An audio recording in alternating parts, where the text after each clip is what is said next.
I'll read it. Okay. Done.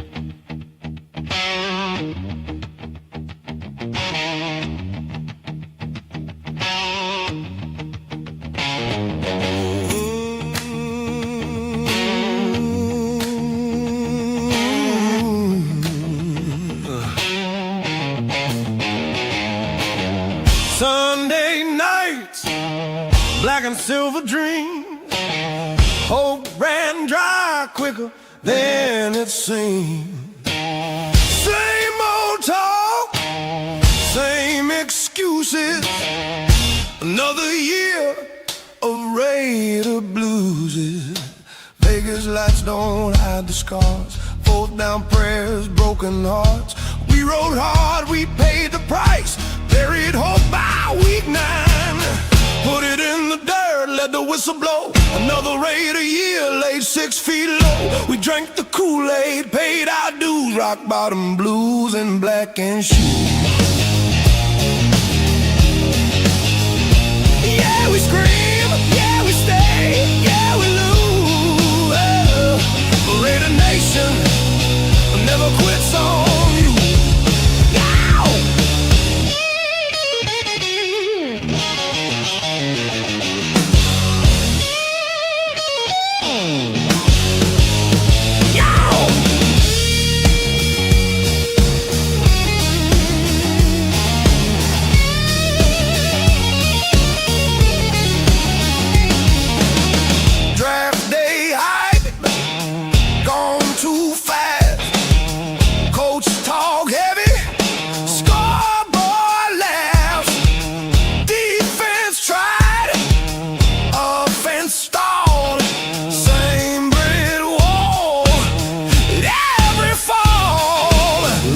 Watch from banners high while Sundays teach us how to sigh. Laugh through pain, curse the screen. Love this team like a bad routine. Put it in the dirt, let the whistle blow. Another Raider year laid 6 feet low. We drank the Kool-Aid, paid our dues. Rock bottom blues and black and shoes.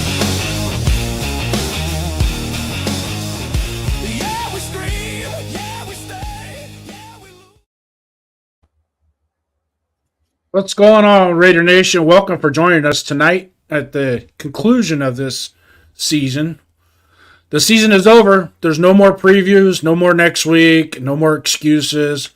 What's left is what always remain. The season tested our patience. It tested our belief, and for some, it tested loyalty.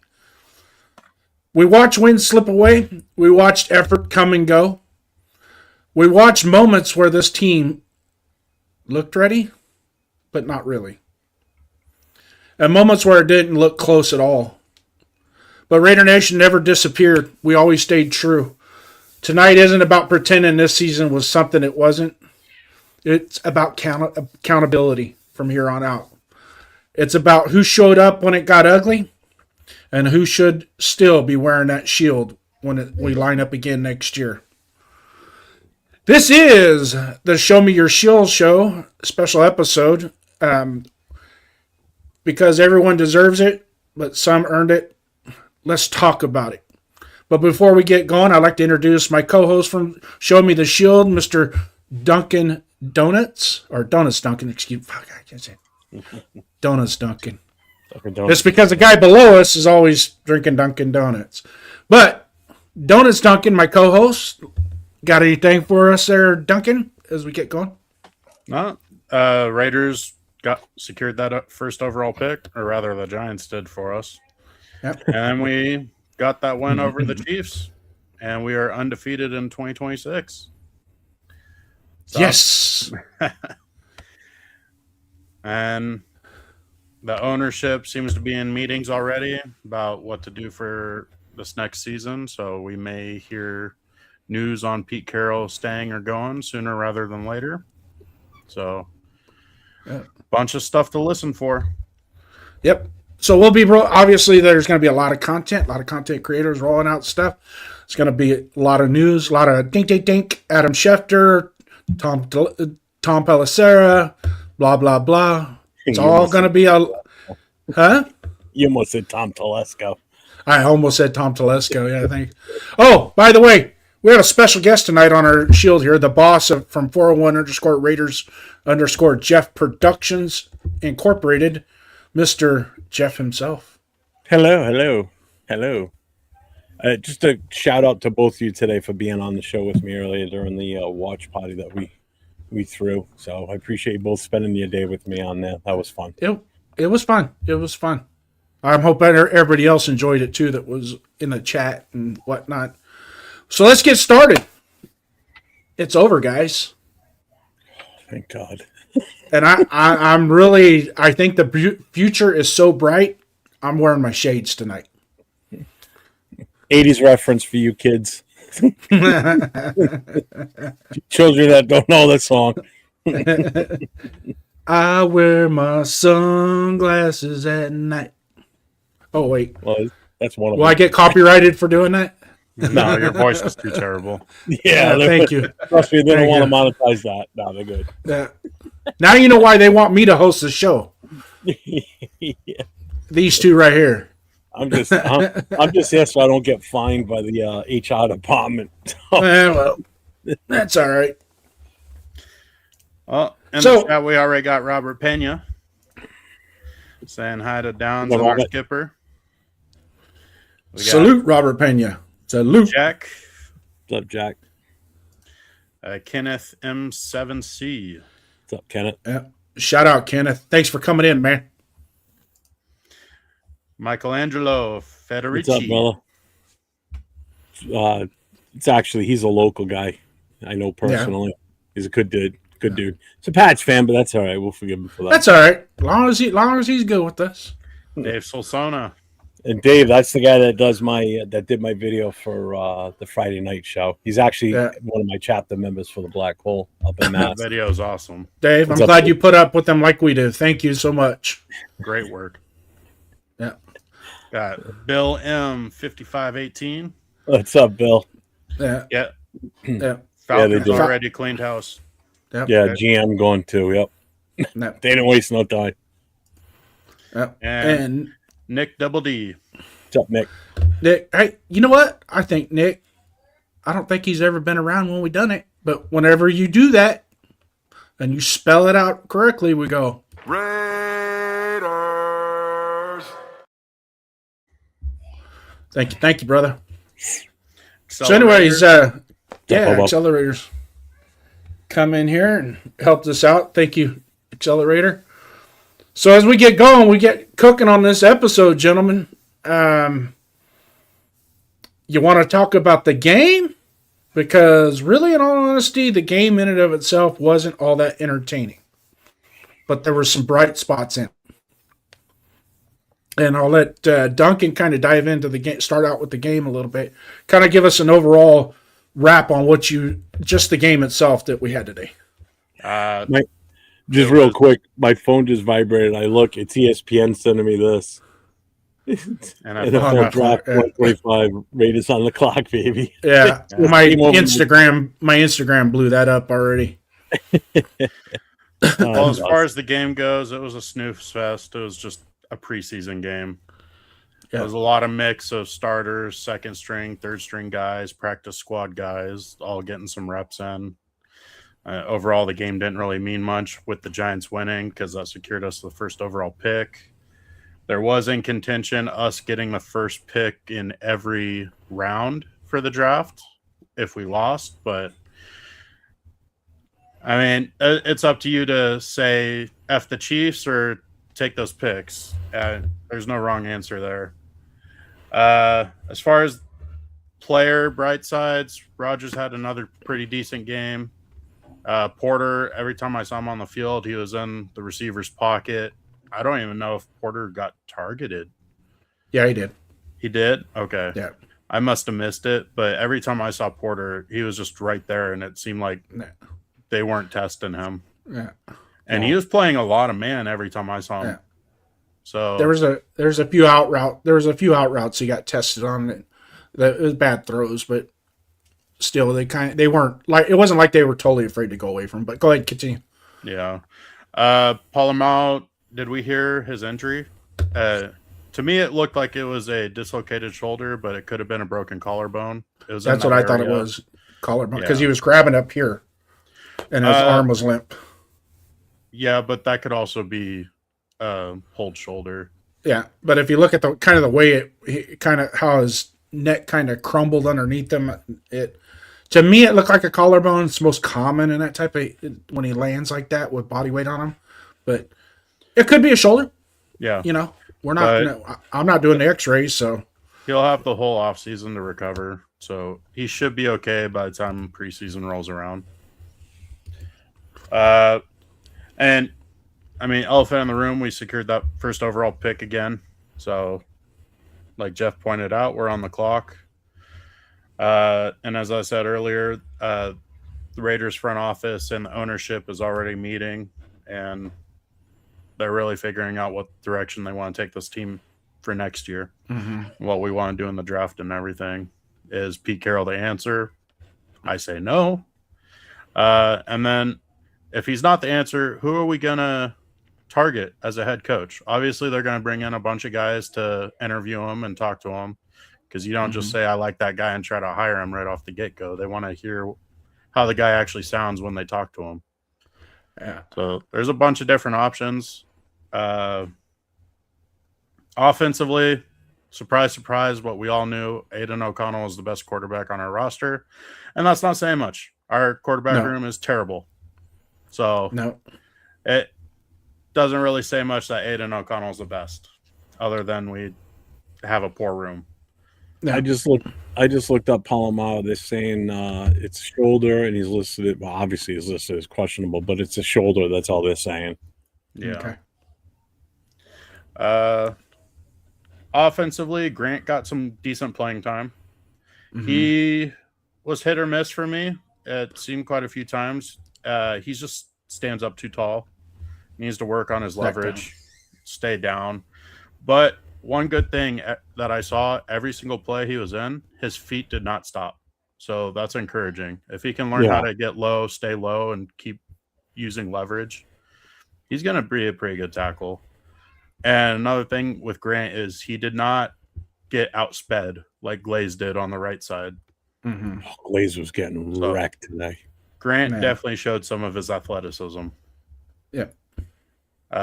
Myers, another solid showing he's a very good tight end when Bowers isn't there. It's upset now. Yeah, I mean, that's pretty much it. There's not really too much to talk about. It was a snooze fest. Like, there's not really many highlights. Our linebacker, was it Marcus Lindeberg? What's up, Perry? Yep. Lindeberg got playing time, and he played pretty well. Yeah. I didn't really see him get beat too often, and his name wasn't really mentioned, but sometimes that's a good thing. That just means you're having a quiet, good game. Yeah. So Jeff, real quick, before you dive into the Chiefs game. Yeah, go for it. I'm gonna throw a name at you, and you need to run with it. Daniel Carlson, go. It didn't miss. That's a good thing. I mean, we know he's probably not coming back next year. We didn't extend him when we had the chance. I think if anything, maybe this was a good chance for him to show out a little bit. Maybe a team that's been hurting for kickers. I haven't had good luck with kickers. They may take a chance on him. But I don't think he's coming back. It was great that he didn't miss any today. I mean, we won because of him. Would have rather gotten a touchdown. Would have rather it been Genty on a nice 25-yard run to end the game, break that 1,000 yards. But, Carlson did what we asked him to do. And, of course, the one kick he doesn't miss is a 60-yarder, one of his longest of his career. And he nailed it like it was a 5-yard kick. But good for him. He finished out on a strong note. He had a rough year, real rough year. So, we know he's probably not coming back next year. Be surprised. Again, it depends on who the coach is, too. They may still see enough in him to keep him around again. Who knows? But he's a free agent for sure. So, one way or another, we either going to re-sign him or he's gone. So, What's up, Barry? Yeah, so you guys kind of hit some of the key points that I was seeing in the game in and of itself. There were some things to like. There were. And then there was a lot of stuff that was just like, this is a preseason game at best. And I'll cover that later when we get into the show of what my take is on how the NFL has basically spread the mayonnaise on the bread too thin with 17 games. But hey, let's get into some of the chat here. Perry has a good question. We got to consider Crosby. No guaranteed money in 27. If Raiders not winning, he wants out. I hate it, but you get what you can now. If you wait, you could lose him with nothing in return. Which is, Jeff has been beating the table on that pretty hard. I'm not opposed to it because I'm at the point now that just having a top tier defensive end isn't going to give us, it's not helping us by just having that. And if we can actually parlay that into a couple picks, and of course, when you do that, you're going from a known to an unknown, right? Right. You have a known star, but you're giving up a known star to try and get something that is unknown. But if you get two picks and you hit on one that can equal about what Crosby gives us, then we win that trade. Duncan, anything from you on that? I mean, obviously, I'm willing to move on from him, but it's mainly up to him and how the relationship is with the front office right now. If he wants to stay, let him stay. I'm okay with that. If he wants to leave, okay, we got to figure out what's our best trade partner. Because for me, I want to get 2 first-round picks for him, but if we're trading with a team with an earlier first-round pick, we're not going to get 2 for him. So if it was realistically somebody like Dallas where we could get the first-round pick from Green Bay that they have, and then next first-round pick from next year, that would be interesting for me. Or if we traded with somebody like the Browns, or somebody else who has an earlier first-round pick, maybe we get their first-round pick and then a second-round pick for next year. I mean, there's a bunch of different routes.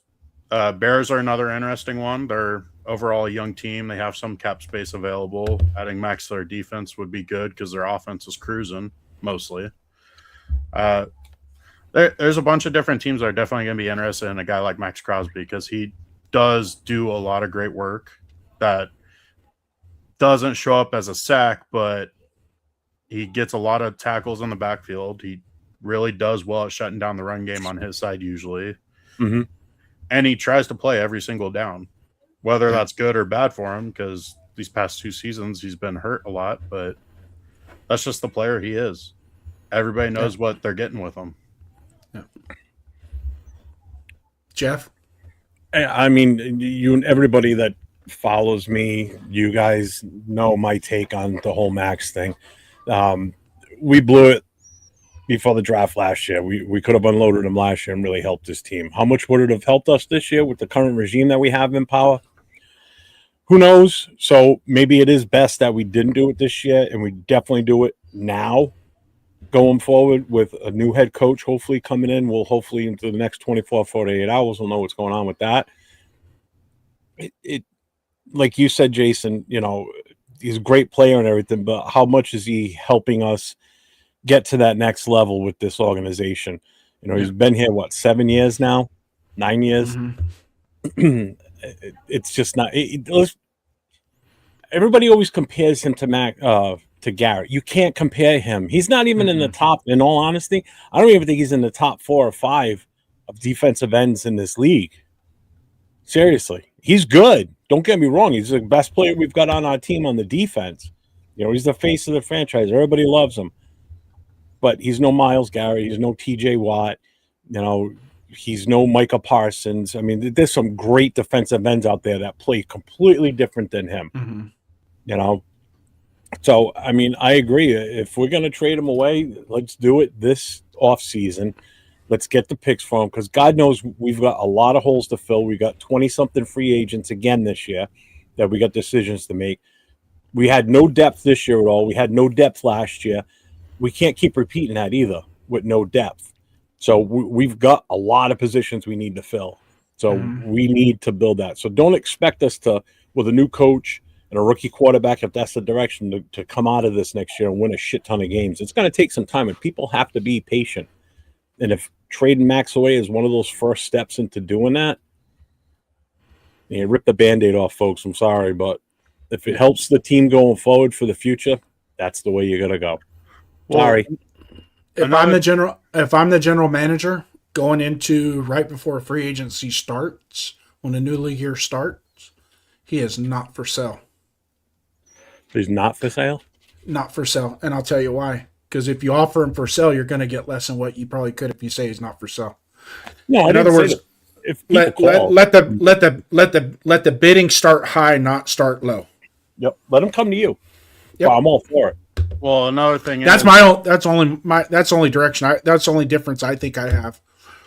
another thing is though is Max a piece that a new head coach wants to have on his team. Because that could be another determining factor on who comes in as willing to coach our team. Is if the plan is already guaranteed we're trading Max without that head coach's opinion, they're not going to want to come here. So that's one of those things where you're going to have to take the new head coach's opinion into consideration. Now, if we keep Pete Carroll, then I leave it up to Spytek's opinion. What he wants as the team, let him do it. Because Pete Carroll's not going to be here long term. That long term is probably about 24 to 48 hours from now. Oh, yeah, but it's not guaranteed. There is a small chance that he stays with the team. So we did accomplish something today, though. We'll kind of put a bow on today's game and move on. But we stopped our losing streak in the conference. Yes. Over the last 2 years, so we kind of we put a Band-Aid on it for just a second there. We beat the Chiefs, and I don't know about you guys, but I want to beat the Chiefs more than anything. But when we got to today, I'm like, you're kind of like, I want the first pick. And as soon as the Giants won that game, I was like, all right, let's win the game. I want the win. Win the game. Win the game. And it cost us being higher up in the second and third and fourth rounds. I get that. But, the difference between 37 and or 36 pick and a 33rd pick is, to me, if there's somebody in that 33 to 34 range, you can sacrifice an extra draft pick and go up and get that guy. It's a little easier to bargain with people up there, especially with the Cardinals and the Jets, But yeah, slamming Sammy, I definitely, I'm glad we beat them. So, moving on here. Eric Bell saying earlier, I said AOC played under a bunch of different OCs, and Max is tired of playing for different head coaches. Yeah, I totally agree. I get that. I mean, Max himself has said it multiple times, pretty much every single offseason. But he's had the same defensive coordinator and the same defensive line coach for the last 4 years. That 4 or 3? So 4. 4. This is Patrick Graham's fourth year. See, he was McDaniel's first year, McDaniel's fired year, AP, and then this year. Yep. Okay. So it's 4 years for him. But he's one of the lone holdovers from the last regime. Yeah. So since we're on the defensive side of the ball, we're going to talk a little bit about the front seven in and of itself, and we're going to leave the secondary out. Let's just talk about the front seven and where we go from here. You're going to probably throw names out there, and I want this guy, I want that guy, but I'm at the point now with this team that it's just get a guy that can do the job. And we were talking earlier about backstage that,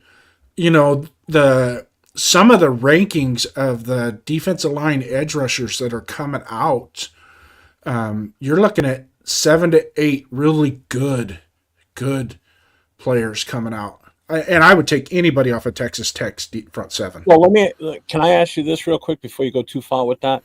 when you said really good, can you give me a comparison to like somebody that's in the NFL right now, but that's young and is impactful on a team? Like, what would you compare these guys to? Because I don't know enough about the defensive side, to be honest with you, other than Bain and what's his name, Reese. Yeah. Those are like the only two I really don't know anything about. Orville Reese, he could be he could play off the ball. Orville Reese, you're going to comp him to Micah Parsons. Micah Parsons. Who else? What's his name from that? Just Abdul Carter. Yeah. Okay. Giants, somewhere in that. Yeah. So, and he's going to actually Orville's going to probably have a higher ranking when we go into the draft season. He's probably going to end up with a higher ranking than Reuben Bain. Because Reuben Bain has all the physical attributes to be a dominant defensive end, but he has shades of absence in games. So, and right now, Arvell Reese is shooting up the boards to being the number one overall rated player. Yeah, they have Caleb at 1 and him at 2, depending on which draft board you're looking at. I think, I don't know who you guys trust the most with your draft expertise, but I know I like Daniel Jeremiah, so I kind of stick with him a little bit. Mm-hmm. And he's got Arvell in the top 3. Arvell's going to be in the top 3 no matter what. He doesn't even have to do the combine. He could just do his pro day, and that'd be fine. Who else? I mentioned Texas Tech's defensive line and their front 7 in and of itself. And really, in all honesty, there's three guys on that. There's I like height. I really like height, man. I don't know why Duncan doesn't like. I like that kid, man. He's got a good arms. He got a good wingspan, and he flows and feels like, he just does a really good job of especially outside when the ball goes outside. His pursuit, his discipline, backside discipline, and he tackles. So, but I'll leave it up to you, Duncan, and then see if I can quandary you. And out of Texas Tech, I think my favorite players between Bailey and Lee Hunter. Mm-hmm. I think those two guys are pretty much the two main pieces on their front 4. And then Rodriguez, the linebacker, he's pretty dang good linebacker. Mm-hmm. Between those 3, I think the other players benefit. And then there's another linebacker, I believe he's a sophomore, so he's not eligible to come to the NFL. But I actually like him more than Rodriguez. But I think height gets a lot of benefit from the other pieces. But they all have their own goals in the defensive system they play. Mm-hmm. So they just work well as a team, as a unit. But as far as play styles, Lee Hunter is an absolute monster against the run, and he plugs those gaps so well and takes so much pressure off the linebackers. Mm-hmm. Whereas Bailey, he's their main edge rusher, and he just flies. He's the smaller edge rusher, but he's electric. Yeah. Now, Hunter also has a good second move too on the pass rush too. Yeah, but he's mainly he's a run stopper. He's a 3 technique. He's definitely a 3 technique. But if you can get a 3 technique that's got a second move on a pass rush, dude, that's golden. Yeah. So, and then I'm gonna go back to Miami because of Reuben Bain, but I also think Messidor could make a difference on an NFL roster as well and be one of those key pieces on the defensive line in the NFL. Yeah. I'm not gonna reach for him just because of who he is, but I truly think that if he comes out, that he could be a solid 5 technique, solid 3 technique, and give you quality games. And he's a step or 2 above Jonah Alalalu, who I think had a really good season this year for us. So that might be something to consider, Did he end up getting the tackles to break Crosby's first two seasons? I don't know. His play is so silent. It's one of just those things where you got to find out after the fact. yeah. You got to find out after the fact. I just know Tyree finally played like a first-round draft pick tonight. Well, he also played against a practice squad tackle.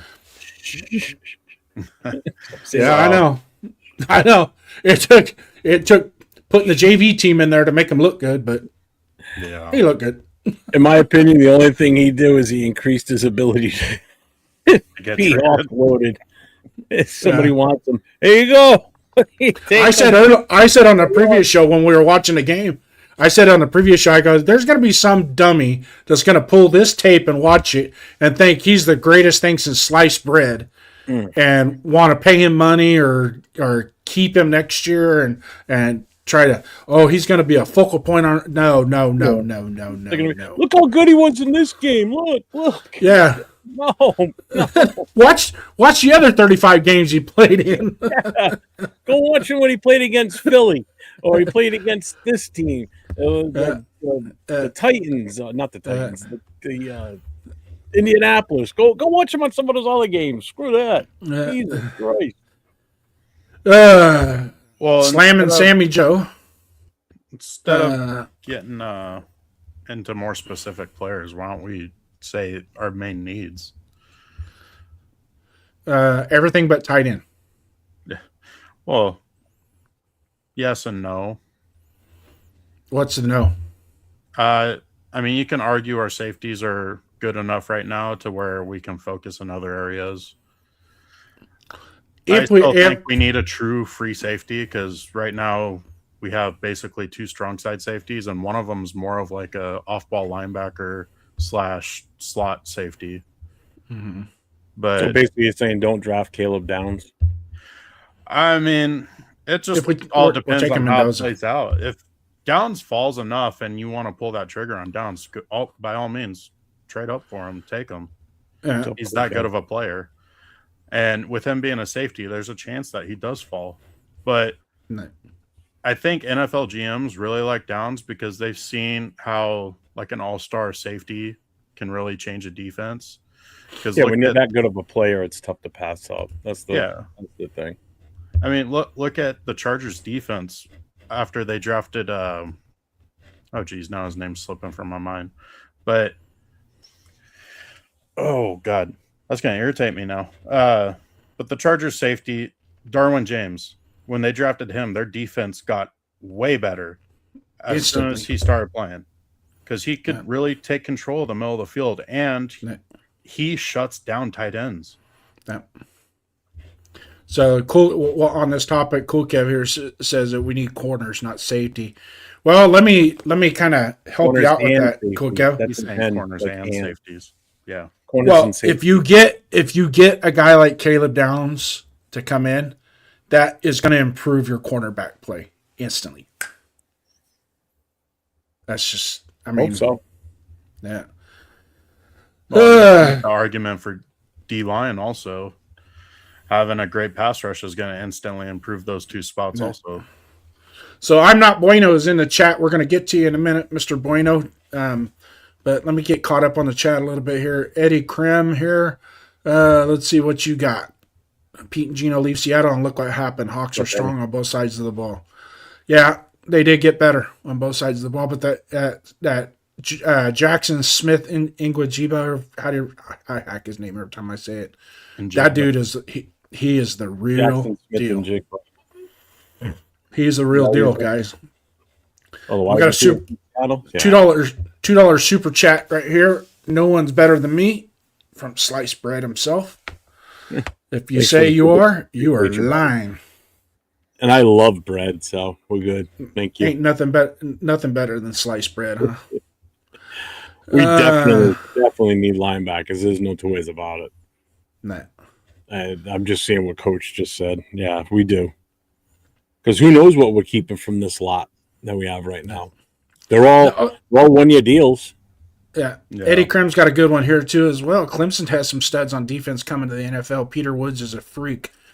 I agree, but his buyer's remorse. Huh? He's going to be early first round though. Yeah, he's going to be top 15 easy. Just depending on where the teams pick and who they want. But he'll be a top 15 for sure. He is super athletic.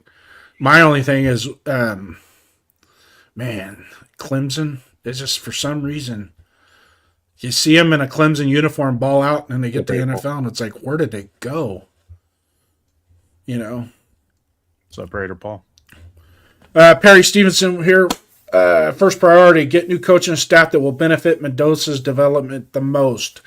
Bam, Jeff, run with it. If that's what Spytech wants to do as far as a quarterback, then he needs to get a coach in here that's going to do the best for that kid. Hands down. Don't worry about anything else on that roster. You worry about if that's the coach that you want to bring in because you want to bring that coach in specifically because of who we're going to draft at number one. Mm-hmm. That's definitely the way to go. There's no two ways about it. Because again, I've said this earlier today on when we were live during the game. This is a big investment, man. Number one pick is no joke. We can't screw around with this. We have to do our due diligence. We have to seriously count on this scouting team now to do their job the right way and scout the talent in the way that it needs to be done. Vet everybody and anybody that they have selected to possibly be that first pick. I don't care if you have to go to the elementary school teachers to find out about this kid. If he's got some dirty, nasty secret, they better know about it ahead of time. Plain and simple. Because I don't want any dirt on any of these guys coming out later on. Oh, he's got a DUI for this. Or reckless driving over here. Speed racing with this guy. Or he did this to so-and-so. Did that. Bullying. None of that shit, man. I want this kid to be squeaky clean. And there is no problems. I don't want nothing coming out. After you draft him, if he does something, that's a different story. But I don't want it coming out that he did something 5 years ago that's going to be detrimental to him, the team, and us as fans and all that other crap. Mm-hmm. Where all of a sudden, next thing you know, well, the guy's out of football because he did something stupid 5 years ago that they finally caught up with it. And now there goes your first draft pick out the window. This has to be the most crystal clear. This can't be what it was the last time we picked number one, where they didn't do enough homework on the guy. Or the fact that they did their homework and Al Davis just didn't want to hear it. It can't be that way this time. This is setting us up for the future, this pick. This pick is probably more important right now than any other pick we've had in the last 20 years. Last 40 Even years. more important than Khalil Mack coming in here in the first round. This is the most important pick. Don't screw this up. This pick has to equal or be greater than when we took Tim Brown and Terry McDaniel. Oh, yeah. And Scott Davis. Yep. I get what you're saying, Coach, about Jalen Carter. I would have taken him, too. I would have taken a flyer on that kid at that point. But he wasn't the number one overall. That's where this is the big deal. Is because it's the first pick, and everybody's going to be... Not a salute, man. You know, the national and international media is going to be... Because don't forget, NFL's a big business. So anybody and everybody that's something in the world follows NFL for the most part. So with that first pick, that is going to be from now until the moment that card is read on that stage, that is going to be the most talked about thing from now until then, what the Raiders are going to do with their pick. So it's going to be all over the news. It's going to be talked about on all these social media outlets, commentators, content creators like ourselves doing this stuff, you guys in the chat adding to it and directing this. So this is going to be a hot topic for the next 5 months or 4 months. So the number one pick is different than the number 6 or the 7 pick, in my opinion. That number one pick speaks volumes going forward, and we can't get this wrong. Yeah. Cannot get this one wrong. Yeah. If we trade out, then all bets are off. If we trade out of that pick and we move back a few, then you know what? The pressure's not as bad on us, to be honest with you. Pressure's big. Spytech better put his big boy pants on. All right, Pena, you are Raiders.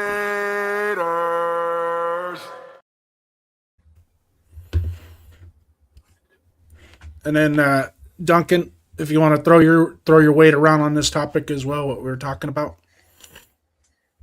As far as the first round pick, I think he just got to take Mendoza. I mean, he's great character, high IQ, plays really safe with the football.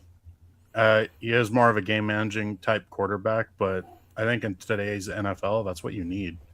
Somebody who's going to be smart with the ball, drive it down the field, eat up that clock, be able to control that game at the line of scrimmage, because he's smart enough to where he's going to be able to audible pre-snap.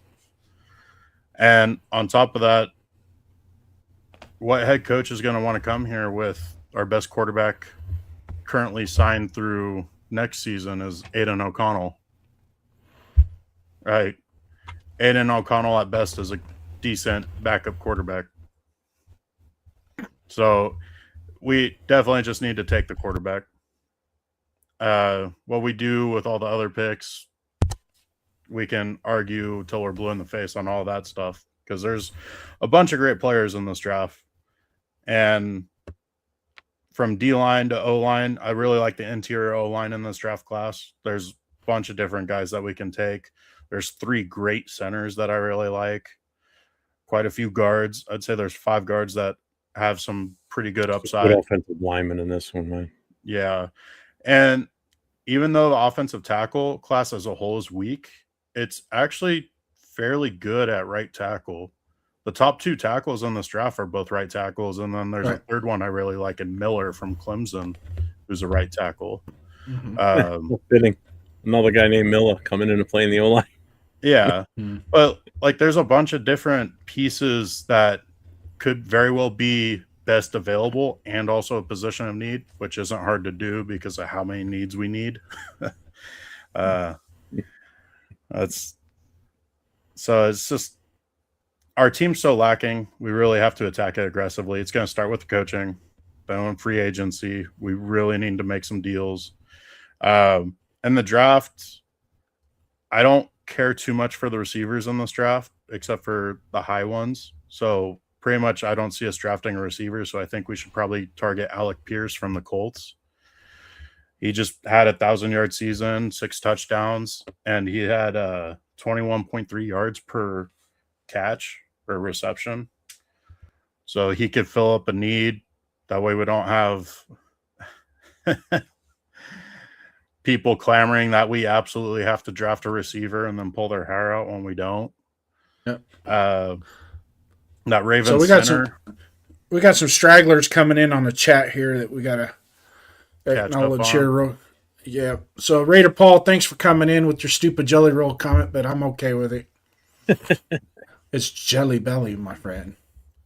Marcus Banks, man, we salute you. I don't know if we did earlier, but hey, all eyes on G. Thanks for coming in. All eyes. Money Chuck, thanks for coming in. What's up, Money Chuck? I'd like to trade up from the 3rd round to the late 2nd and get Oregon safety Dylan Thieneman. Oh, he's a ball hawk. Oh, yeah. He's a ball hawk. Thieneman is really good. Mm-hmm. And it's crazy how, as we've been getting closer to draft season, how he's been falling. He's just so good. But it could be another thing is safety's undervalued. No. Let's see. Toasted Wonder Bread. Fucking cool cat. Toasted Wonder Bread with American cheese, white American cheese. Oh, shit. Yeah, I see Money Chuck now. I don't even see him sneak in here. What's up, man? Slamming Sammy. I think Caden McDonald's the 2nd best defensive tackle. I wonder how far he could fall. The season's only a couple hours old, over with. And a lot of these guys are going to be repositioned as we go along because there's going to be a lot of outlier type things that we need to address as well when we start setting our draft board. We're nowhere near. I think Mendoza's pretty solid at number 1. That's the consensus. I think it's about an 80-20 issue. I think it's 80% yes. There's about 20% of the people out there that say no. And I'll be quite honest with you, I don't understand the 20%'s take on it. I really don't. Because I've watched 6-7 games of his going back to Cal. And he checks every box that you want in a franchise quarterback. Let's see here. We're going to be in full rebuild for the next 2 to 3 years at best. We need to consider Crosby. He made it clear if we're not winning by 27, he wants out. 0 guaranteed in 27.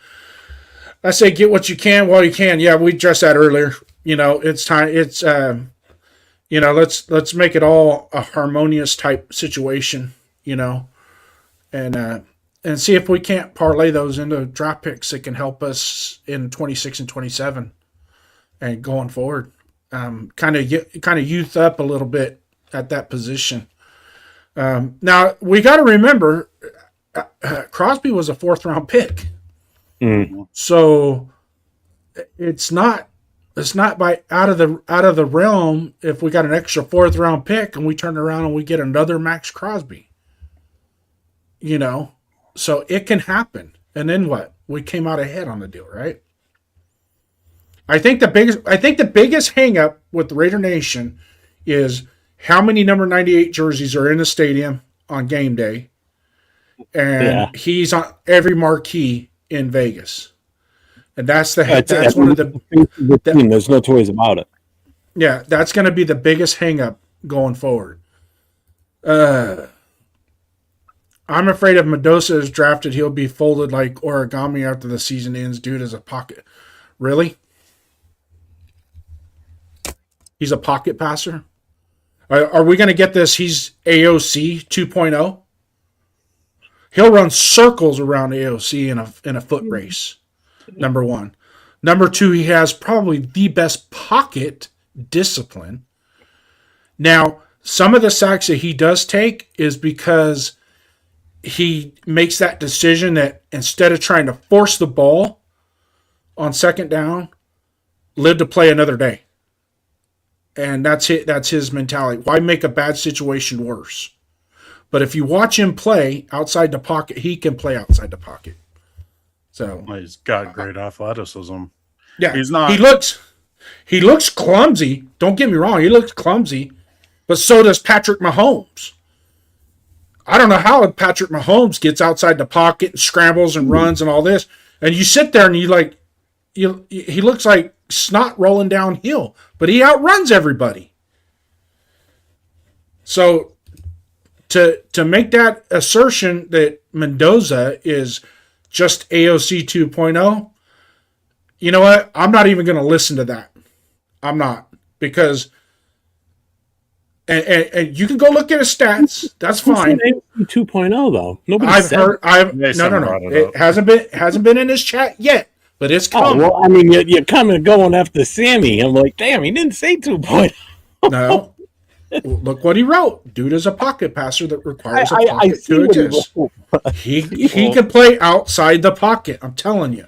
The thing with Mendoza is he's a pocket passer that can run. And that's actually the same thing with Moore. Moore's a pocket passer also that can run. Moore's just more athletic and has a bigger arm. But Mendoza has a way quicker release, and his reads are way faster too. So look at this last game right now that just ended with the Chiefs. The Chiefs are playing their starting front seven. Yep. And Aiden O'Connell, when he was in, he was getting rid of the ball quickly. So there's nothing wrong with a pocket passer with a quick release. He's going to help you. And in fact, Tom Brady was the best one to do it. Pocket passer with a quick release. Yep. So, but Mendoza can't get outside. And Slam and Sammy, I'm not. I when I read this, I was going off of somebody else's take as well. When because I've heard he's not a dog. He's a system quarterback. Jason went full mama bear on your ass. And I was like, in Sammy's defense, he could very well just be saying our O-line's that terrible. He doesn't want Mendoza to get folded over. It could possibly not be a knock on Mendoza and more a knock on our O-line, which but his Cal credited. His Cal offensive line was worse. Oh yeah, they were absolutely terrible. And guess who they played and he balled out? Miami. Ruben Bain and Messidor were on that team. Yeah. And they're going to the NFL. And he balled out in that game. Yeah, well, and then like look at Shador Sanders. Like half of his buildup is like, oh, he has the worst O line in the NCAA. Well, that same year, Mendoza's O line was right there with him as being the worst. No. Playing tougher Is Pierce a competition. free agent? Yeah, he'll hopefully he hits the market. Because I looked at the list, I remember seeing him on there. Uh, If he is a free agent, there's two wide receivers on that free agent list that I'd be interested in. He's one of them now.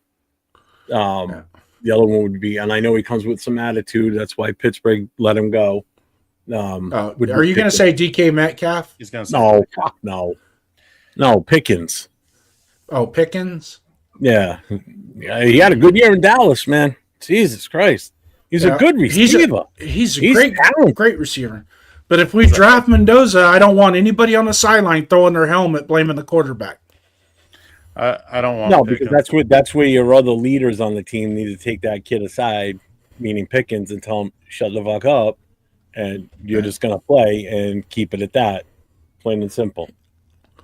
Keyword. No matter what, you pull the Ocho Cinco and start crying. He's my quarterback. Yeah, it would be like that instead. Perry Stevenson's been coming in with some fire. Hot ones. Yeah. If we don't draft Mendoza, then what the hell do we do at quarterback? Tired of these losers we get. Exactly. Get the quarterback. Because free agency ain't helping with quarterback. There ain't shit out there. We've been playing that game for years. Huh? We've been playing that game for years. Well, maybe this quarterback will slide to us into the draft, or we can go get somebody else's backup because they had 6 or 7 really good games that year as a backup. We'll go get that backup, bring him, make him our starter because we accidentally had that happen to us during our heyday, right? Well, things have changed, and on more than one occasion that's happened. Yeah, but the quality of the backup versus the quality of the starters has changed dramatically over the last 40 years. Guys are backups for a reason. When we did it, they were backups because A, they weren't ready yet, and they were still either a rookie or a second-year guy, or they were castaways from another team that didn't fit the system that they were running, a la Plunkett. A perfect example of it right there. Stabler was a rookie, came in, his second year, right? I think it was. Because he didn't start right away when he came. Stabler was on the taxi squad for 2 years. Yeah. So, I mean, that's the occasion there where the backup eventually shined for us. Like everybody's always looking for the Plunkett, the next Plunkett for the Raiders, or the next Rich Gannon. That shit ain't going to happen. Everybody thought we had that with Geno after watching the Patriots game. That we're all set at quarterback. No, we're not. I was one of them. I was one of those guys. I watched him in person at that game, and I can tell you right now, I didn't feel it. Yeah, he got us a win. He did what he did. He had a good game. I'll give him that. But no, he obviously was not, because then he proved it on the following Monday night that he's not the answer, because he was horrible that Monday night. Horrible. Raider Pete, if God bless it, Spytech does it right this time, you are absolutely correct, my friend. If he does his job in free agency, no more Kappa signings. And here's where this year's free agency is going to be different than last year's free agency, is the fact that we got Brian Hunt to come in and be our pro player personnel. That's going to change a lot. That guy is really sharp when it comes to his pro player. Right? Yes. Yeah. Yes. Because don't forget, everything that we drafted last year was based off of research that was done by the prior scouting team based on last year's information. So Spytech had to go by what was already produced. They're not going to go and reinvestigate all these players coming out and everything. They wouldn't have the time for it by the time Spytech got here. So this is going to be the deciding draft, which is why it's important that Spytech does not be let go and that he stays here. Because now you've got that scouting team working under him, under Spytech, and under what's his name that came over from Philly, running that scouting department now and researching these players. You're going to get hopefully better results, because if he takes anything away from what Philly's done and brought it with him as far as how they do things and how they evaluate this talent of these college players, that will have a huge impact. You're going to see a difference with this draft, hopefully. You're going to see more intelligent picks. You're going to see more homework done on these kids. So, and I know Brandon said, I'm talking that it's going to be talked about for the next 20 years.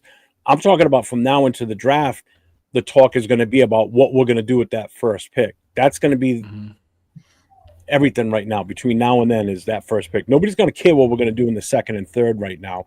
Everything's going to be about what are the Raiders doing with that number 1 pick. After we make the pick, whoever it is, they're going to talk about it for years. Look, Jamarcus Russell, we're still talking about it. It's almost 20 years now. So, yeah. I'm excited for what the scouting team can do this year. Yep. I'm hoping it's night and day compared to what we've had before. Yep. Is Mendoza Latino Brady? He had Latino better Josh Allen. I don't think he's as athletic as Josh Allen. Josh Allen, when he runs like a gazelle, man.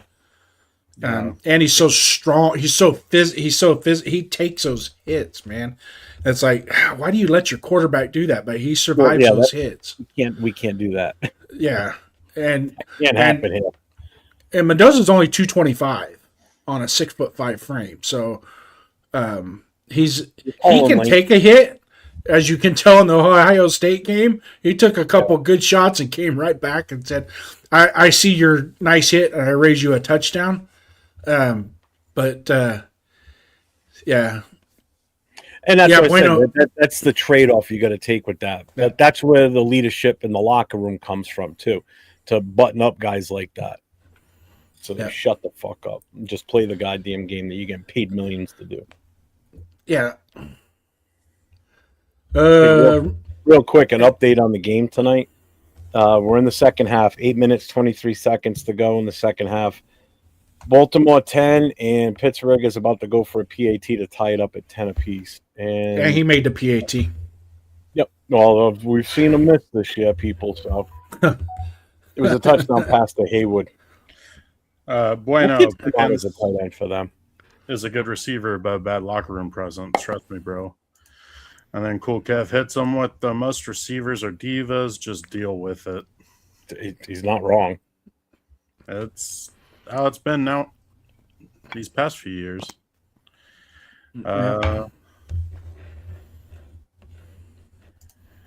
Feel better about Mendoza if the team addresses the O-line and free agency. That quick release does a lot for him, but Rodgers had a super quick release on the Jets in 2024 too.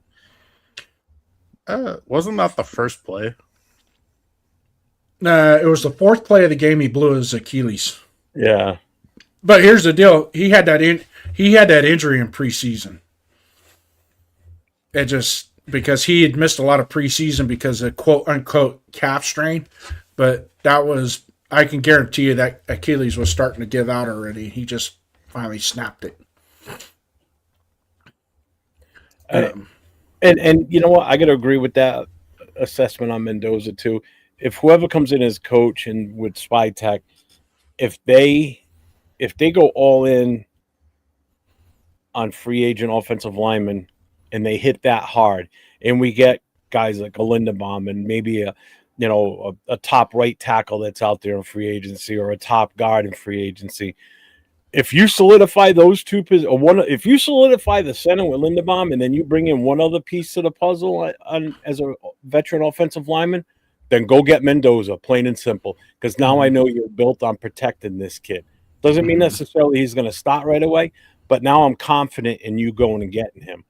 Just like I would have been confident and wouldn't have thrown my hat when we picked Genti last year if we would have brought in some veteran offensive linemen to make him a better running back.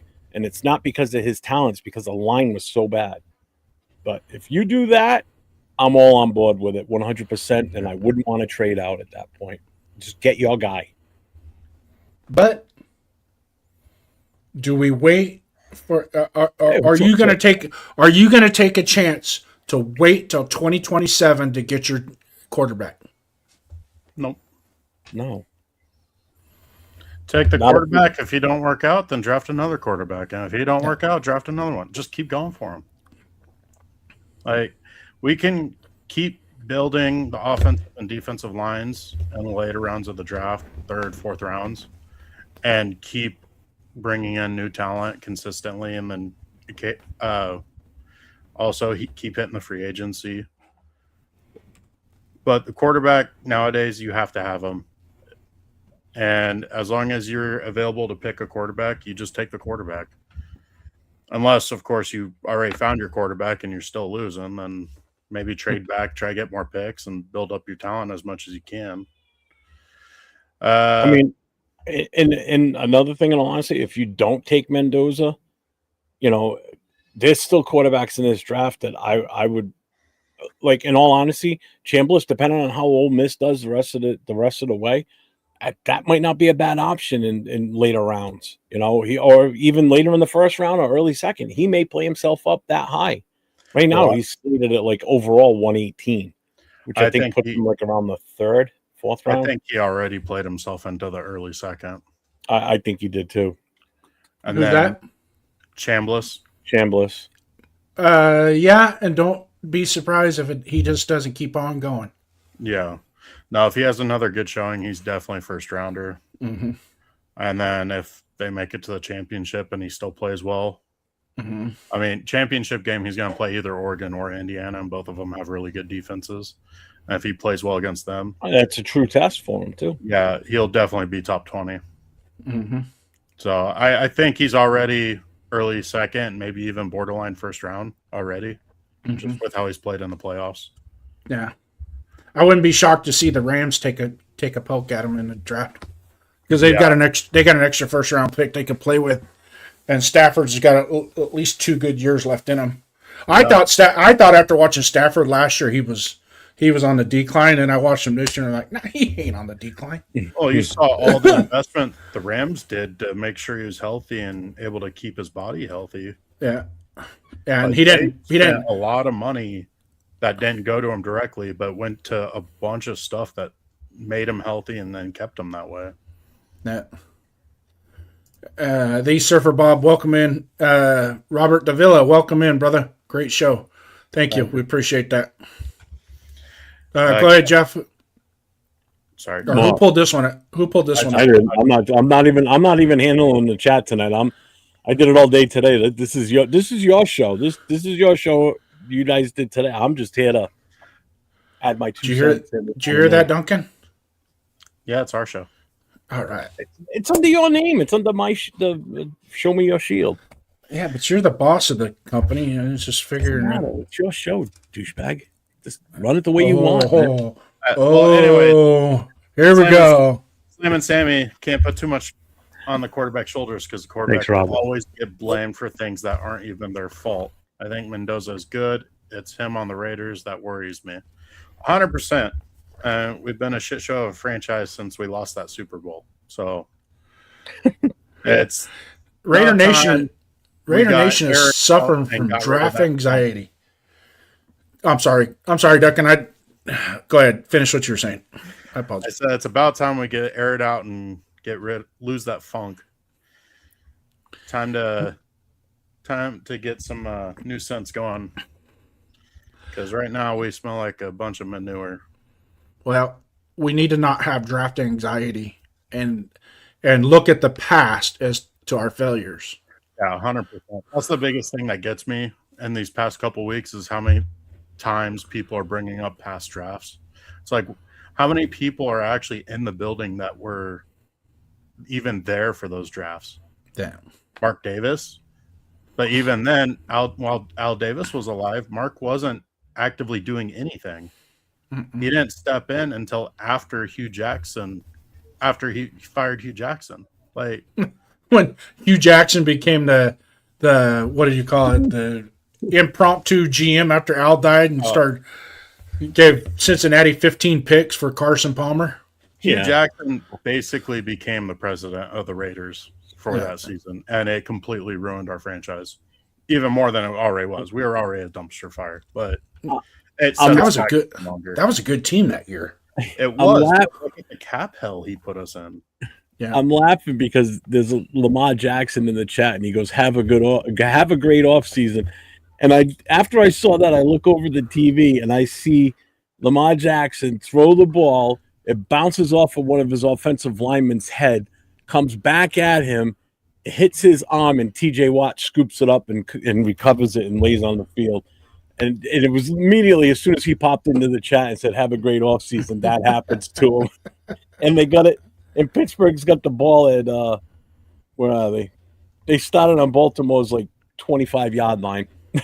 So they're going to be going in for a touchdown. So good job, Lamar Jackson.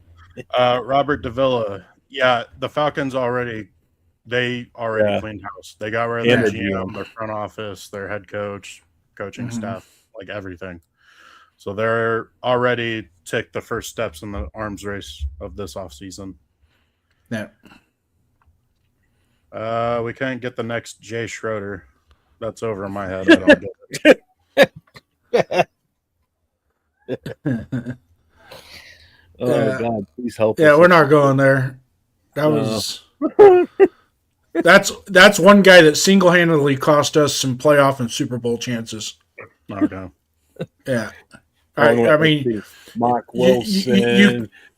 Yeah. Where do we Jay stop? Schroeder, Happy Billy New Joe Year, Nick. Hobart, Rusty Hilger, Todd Marinovich. I'll tell you what, though. There was one quarterback we could always count on coming in and throwing a shit ton of passes, getting a ton of yardage, and usually pull a win off for us, was Vince Evans. That son of a bitch was always around. That son of a bitch played well into his late 30s and would 40s, go out there last second. You need him out. Yeah, Gannon goes down or whoever goes down hurt. Boom, Vince Evans out there.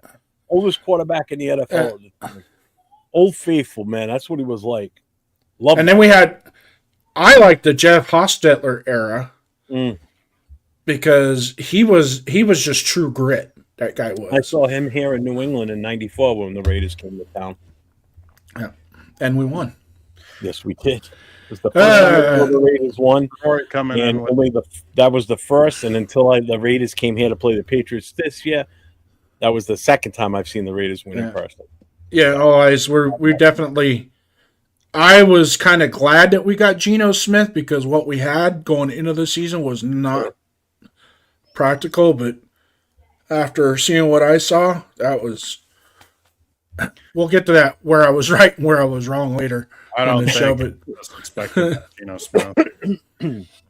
But Navy Vet, welcome in, man. One of our OGs. Happy New Year's to you What's up, too, my Navy Vet? friend.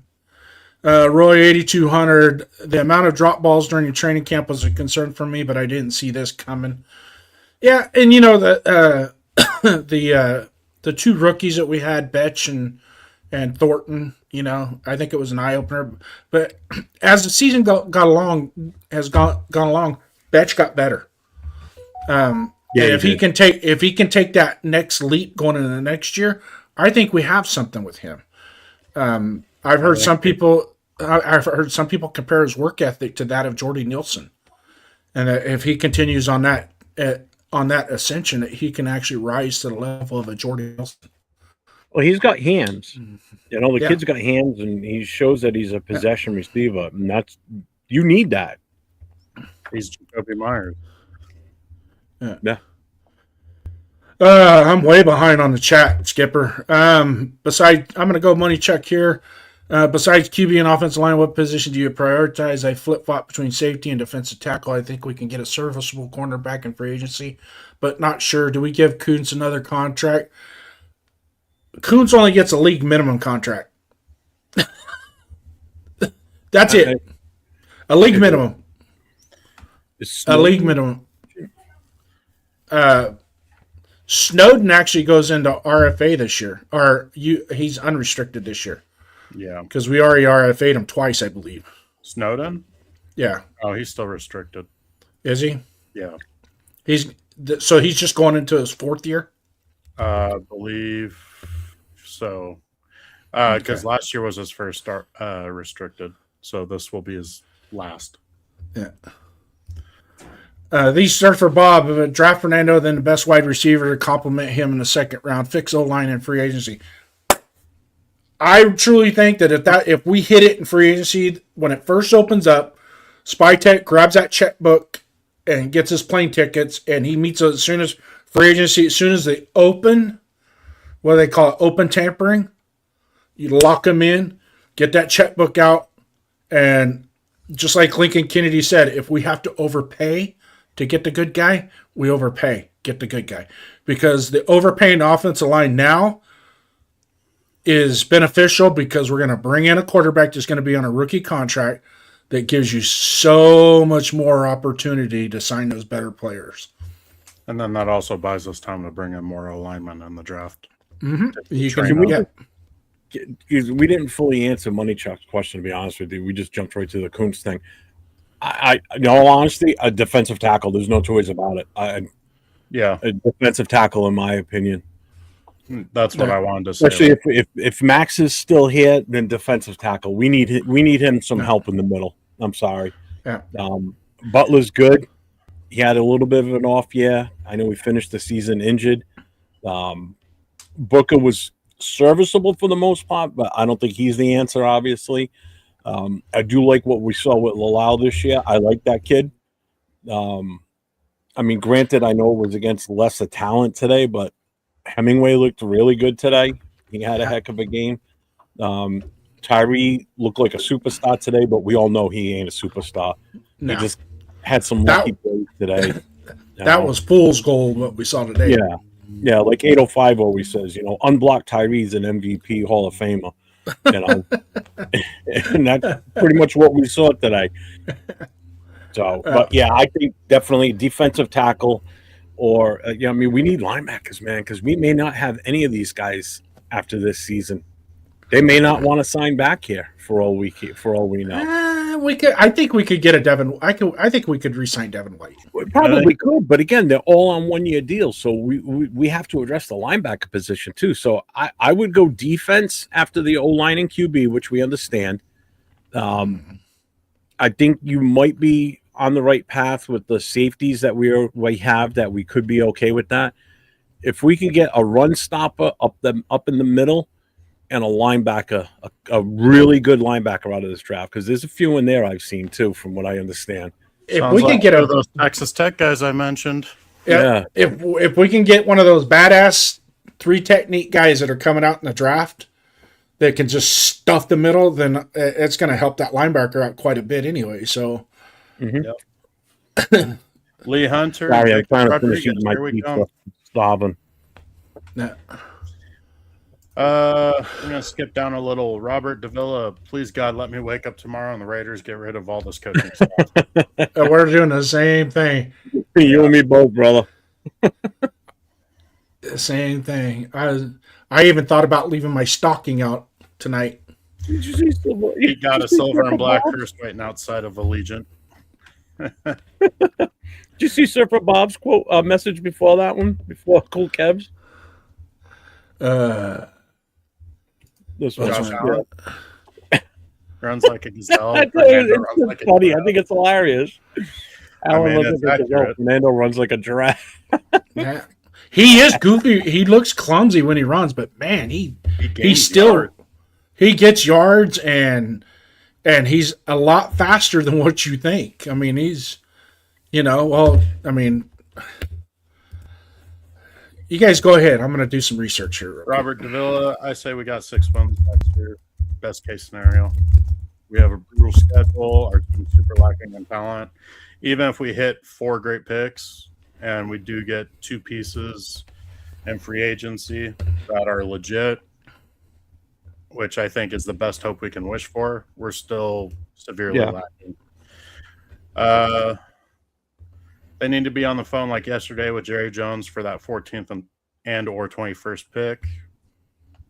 I'm assuming that's for Max Crosby. It's not going to happen. Max is a Raider for life. I mean, we can hope, but it's also got to think of, is Max done with the Raiders kind of thing? Because all the bullshit he's had to put up with, all the cycling of coaches and front offices, like it's going to come to a point where he's had enough if it keeps going like this. So some measurables, some preliminary measurables, and these are measurables that are taken basically their freshman year, is Mendoza's height is 6'5", 225, and he runs a 4.8 40. which is that's not slow for a quarterback. It's not extremely fast. It's not like, ooh, it's not fast, but it's right about in that area where he can get his ass out of trouble if he needs to. You know, I'm gonna catch you guys up in the chat. You guys just keep talking. So I'm gonna, because you're like 15 minutes behind here. Yeah. See where you. Yeah, definitely a quarterback class is better this year. Damn Skippy on the eye candy. Look at me. King of the cow down. No. Hey, 226 new year, new Raiders. That's right, man. We're 0-2. We're 1-0 right now. Unfucking defeated. They will trade down to the top 10 and get multiple first-round picks and 2 second-round picks. Will it be worth it, given the needs everywhere else? That's the problem. We got a ton of open spots. But we can't wait and hope a franchise quarterback falls to us. No. Okay? You have to if you are sold on a guy as a franchise quarterback, you take him. And usually it's within the first within the first 40 picks. Well, who's going to be our head coach? Like, names on the table. Got Chris Shula, defensive coordinator of the Rams. Saleh, defensive coordinator from the 49ers. Flores, defensive coordinator from the Vikings. Kubiak, offensive coordinator from Seattle. Like, also heard mentions of the offensive coordinator from the Rams, LaFleur. Like, who are the names that we're looking at that we seriously want as fans to be our head coach? No. And I would love to pick from the Sean McVay tree. Because every coach has worked, and the Sean McVay tree starts with John Gruden. Okay, so you're gonna have a natural West Coast offense, and you're gonna have a play caller that is gonna be dialed in.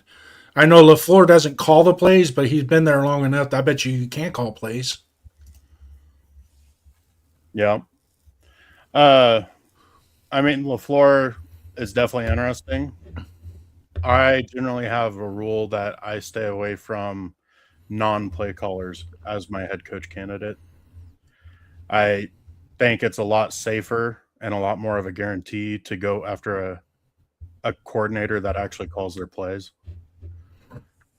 Because you don't have any record on how they actually call a game if they're not calling the plays for their team.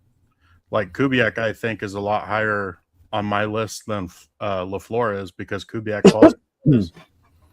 Yes. That's also why I like Shula, because Shula runs that defense. He's their defensive coordinator, and McVay is an offensive guy. And same with Flores. And Saleh. Just Dixon, just to set the record straight, anybody new that's in here, I don't want them thinking I don't hate Mendoza. I just don't want Mendoza here if Pete Carroll. If Pete Carroll is still here as the head coach. If Pete Carroll's gone and whoever comes in, like I just said a few minutes ago, brings in those free agent offensive linemen, then go get the goddamn guy. Go get him, because that's going to be the direction this team's going to need to go. Because until we get that bona fide quarterback that we can count on year in and year out, and if everybody seems like he's the one, if the scouting reports come back that that's the guy to get, then that's the guy you go and get. If Pete Carroll's here, oh, hell no. I'd rather draft a freaking defensive player instead of Mendoza, because it's going to be a wasted quarterback pick for us. I'm telling you.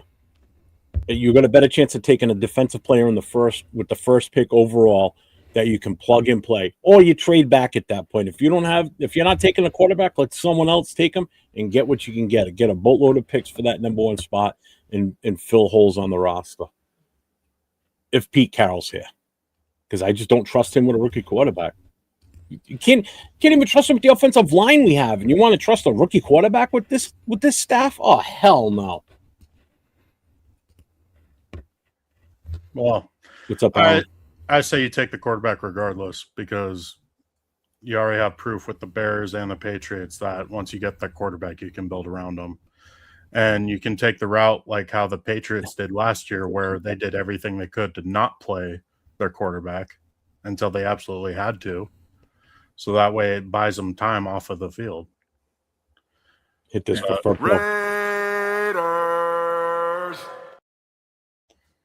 Sorry. What is up, Furpo, man? Good one. Hey, since we're on that topic, I myself personally, no matter how good that first round pick is, they should sit at least the first 4 games.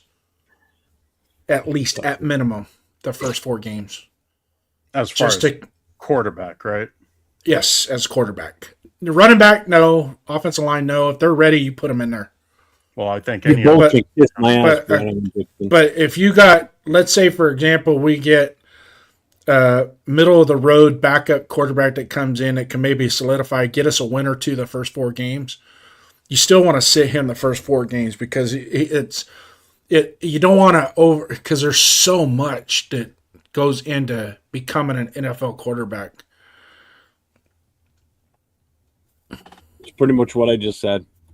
It's But exactly- you could be disciplined and not put him in harm's way and still get him. Yeah. Right. Heck, Now, on Geno Smith and let him get ran over next year. But you know damn well how fans are, especially in Raider Nation. You've I got don't this want 'em on shiny new object. Could you imagine if they decided to sit Genty because the offensive line was so bad and we didn't want him to get hurt? So you got this shiny new object over here, this number 1 overall pick, Mendoza. People are already wanting him in now, and we haven't even gotten to the draft. We don't even know what's the game. The season's not even fully over yet. They're still in the third quarter. A power running back versus a quarterback's 2 different I things. get that.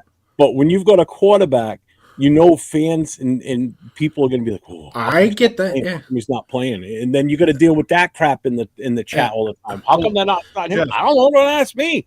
Maybe he's not good enough. I don't know.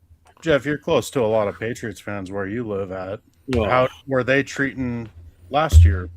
They had that brand new 3rd overall pick rookie quarterback who was sitting on the bench with a team comparable to ours right now. Like, how were they reacting? the same way. How come he's not starting? How come he's not starting? And then when he got out there, he was and people are like, "Oh, he's not as good as we thought." And then look at this year. What happens when you have a whole again? That coaching staff last year for the Patriots was awful. Yeah. Okay, so it's We're the in same the same boat situation right we're now. in now. Yeah. Yeah, exactly. And look what happened. Quarterback. They brought in the guy that Robert Kraft wanted. I knew as soon as Mayo got fired, Vrabel was not even going to be an option for us. He goes there. He surrounds himself with guys that he knows can get the job done. That's familiar with the New England tradition or the way they do things in New England. Brings Josh McDaniels back as the offensive coordinator. He takes Drake May. Now the son of a bitch is, talks of being the possible MVP for this season. He goes from a guy that everybody wanted on the field, and then when he got on, they were bitching about him, and to he's going to possibly be the MVP this season. Mm-hmm. Go figure.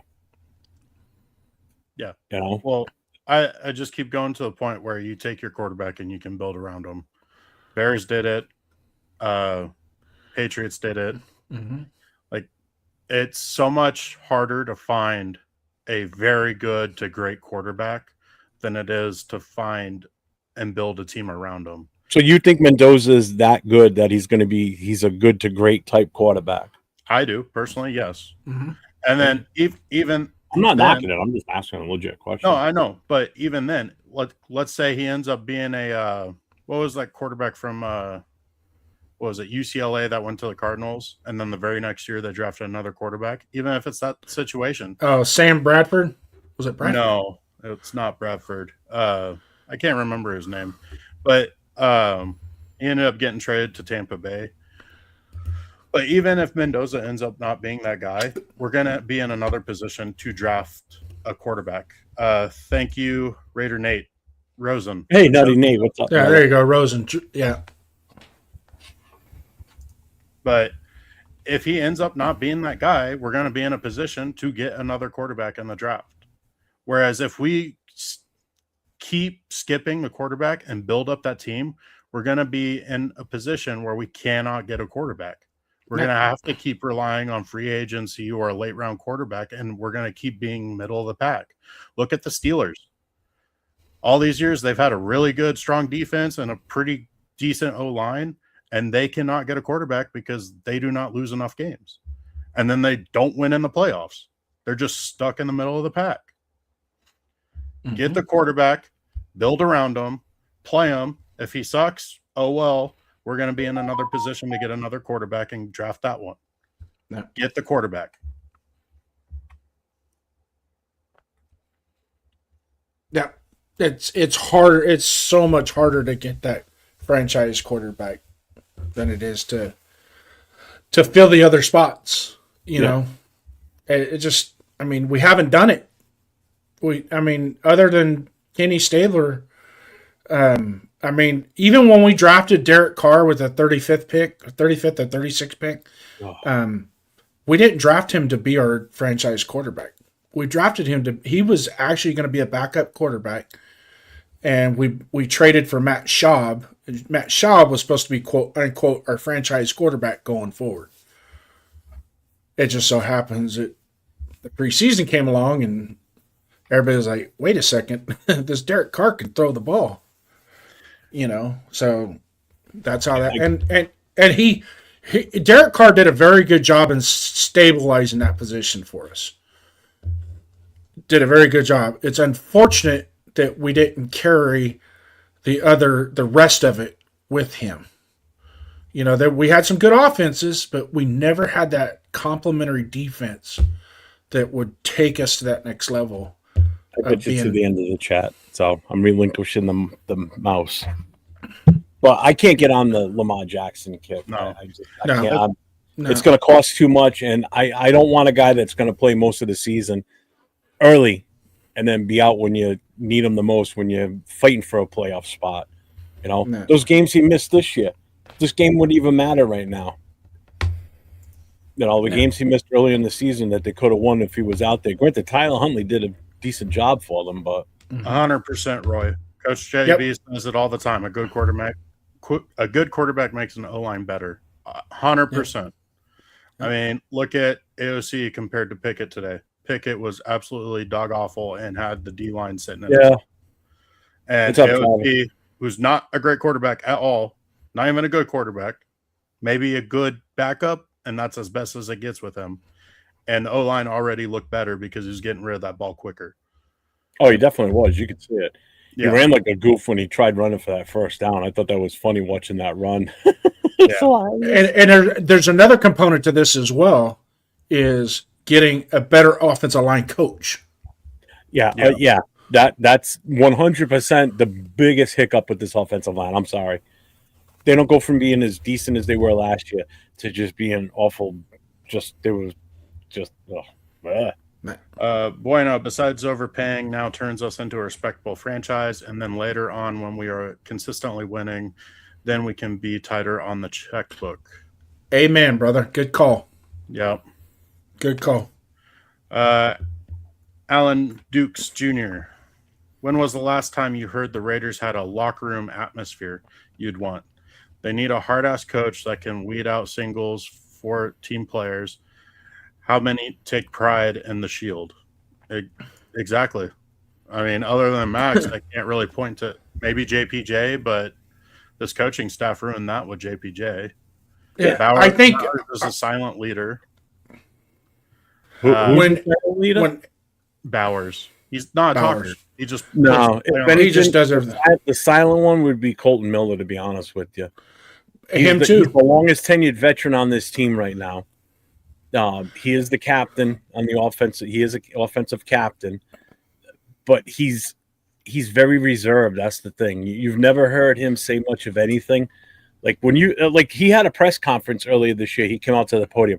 That was probably one of the first times I've seen him in a long time come out and talk. You know, so he's not extremely vocal out in public or like at the podium. We don't know what he's like in the locker room. Like, he's just not one of those social media guys either, where he's putting all kinds of shit over, you know, social media platforms and everything. He's a quiet, reserved, leader. But he leads by example, is what it is with Colton Miller. He leads by. I thought they just killed Aaron Rodgers. Yeah, he got up. But going back to what Alan Dukes said, talking about a hard-ass coach, I mean, the first name that comes to mind when you think hard-ass coach for me is Flores. Brian Flores. That's No. kind of why he got ran out of Miami, is because he was a hard-ass coach. He thought Tua was soft, and he made it a point to target Tua, and he got ran out because of it.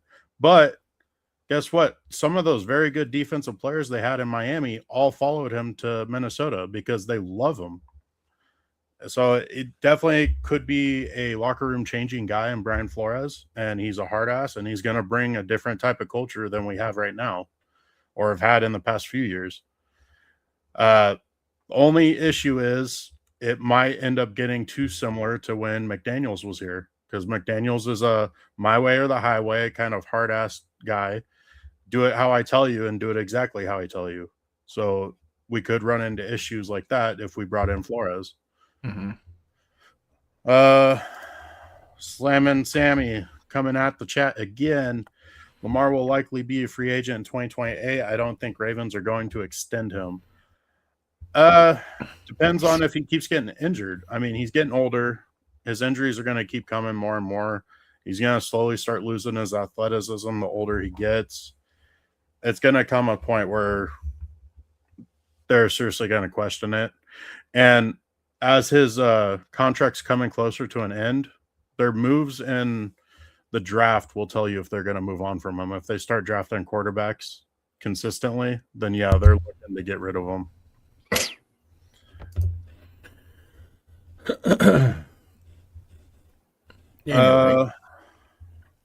Robert DeVille, look, we can do this. Head coach, OC, Q1, right guard, left tackle, linebacker, D tackle. I don't understand what he's trying to say there. Head coach, offensive coordinator, a QB1, a right guard, left tackle, a linebacker, and defensive tackle. I get what he's saying. Positions to target. Yeah. The only thing with the right guard is JPJ went out, and with what I've seen it with Rodgers the past few weeks, I'm not. I don't think I would put that. I'd run that up as a higher priority right now. Yeah, I wouldn't overlook it, but I wouldn't prioritize it as much as a tackle. And I would like to see a swing tackle, somebody that could play both sides. Or if we dropped him as a left tackle, but we can move him to right tackle until he's ready to take over for Miller. Now, I did say earlier, I am a believer in we keep that when you draft a person, you keep them in their natural position.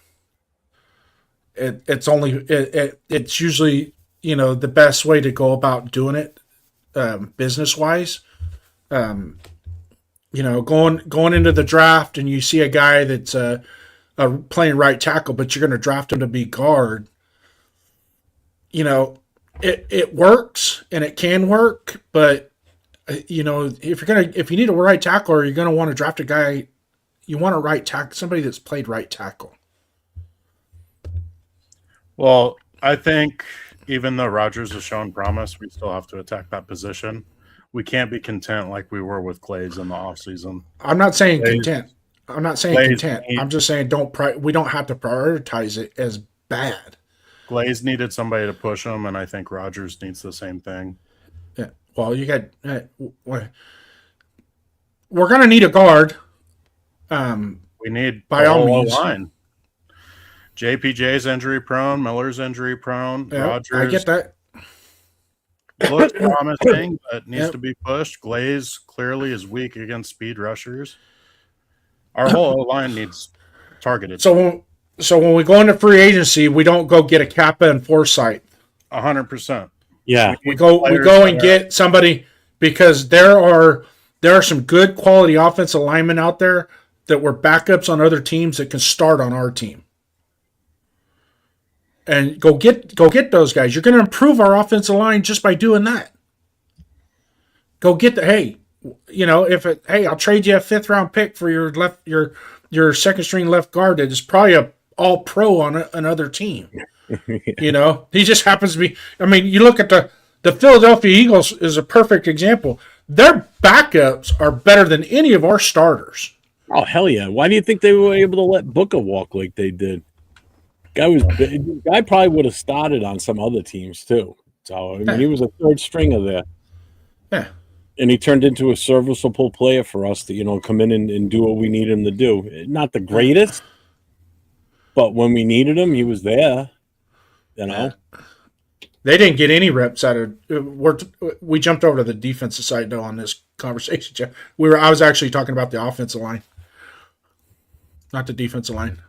So we get rid of Carroll family, strengthen our line in free agency, draft Mendoza, and let them compete for QB1 with AOC. I don't even think there's Mendoza's already 2 times better than the AOC.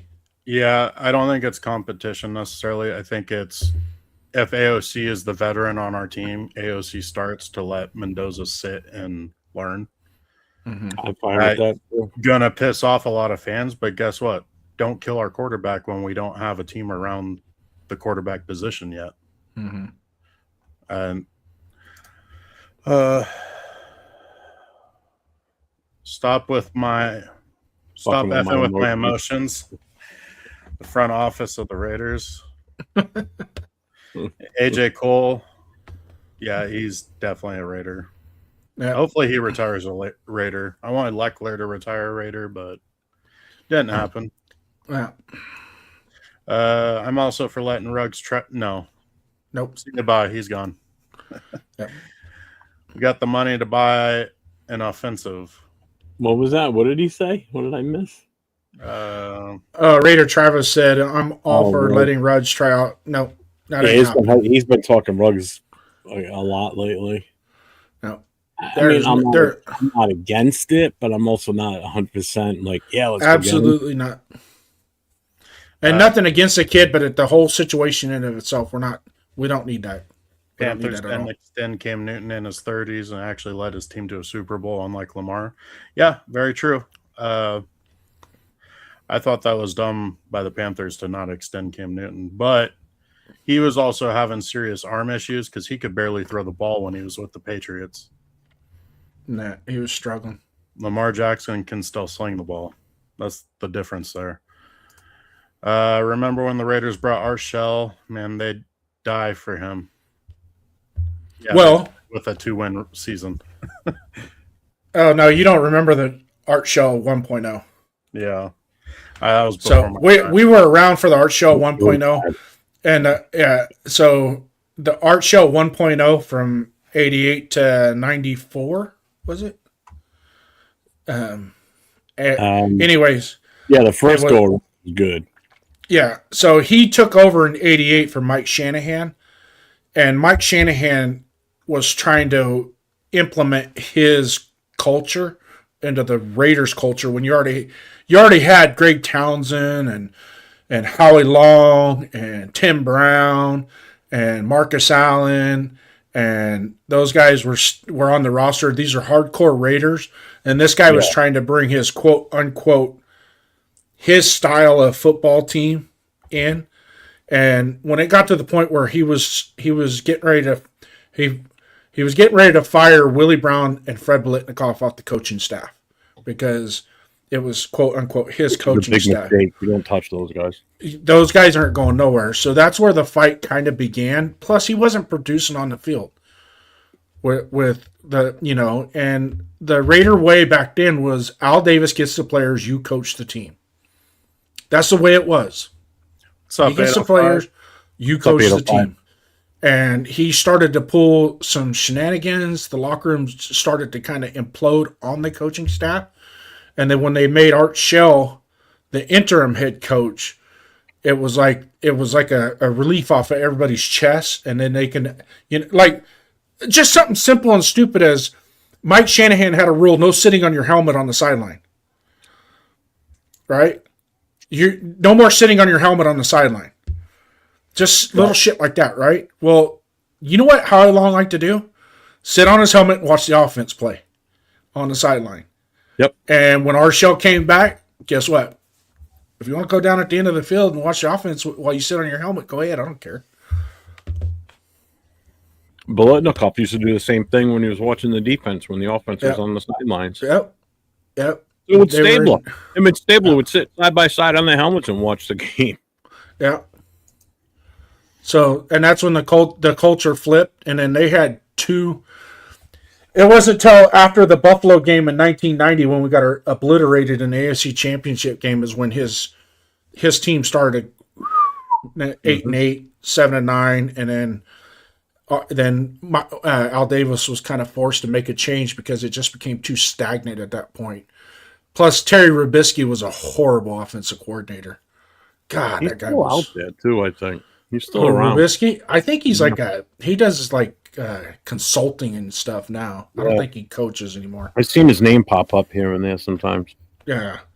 God, man. We ran the same play like 20 times in a row when he was the offensive coordinator. It was. If it worked once or twice, it worked. Yeah. Yeah. 805's in the building, just so you guys know. 805. What's up, 805? Welcome in, man. Just left Hollywood. Leo at the bar next to the stadium. It was good beating the Chiefs and still holding the number one. Pittsburgh, here we come. Yep, we are officially on the clock. Yeah. So some people were talking about your point, Jason, about the draft players at their natural position. I agree with Money Chuck. A lot of offensive tackles do convert to guard, but a lot of those tackles are natural guards, but they're playing tackle in college because the necessity. Yeah. Out of necessity.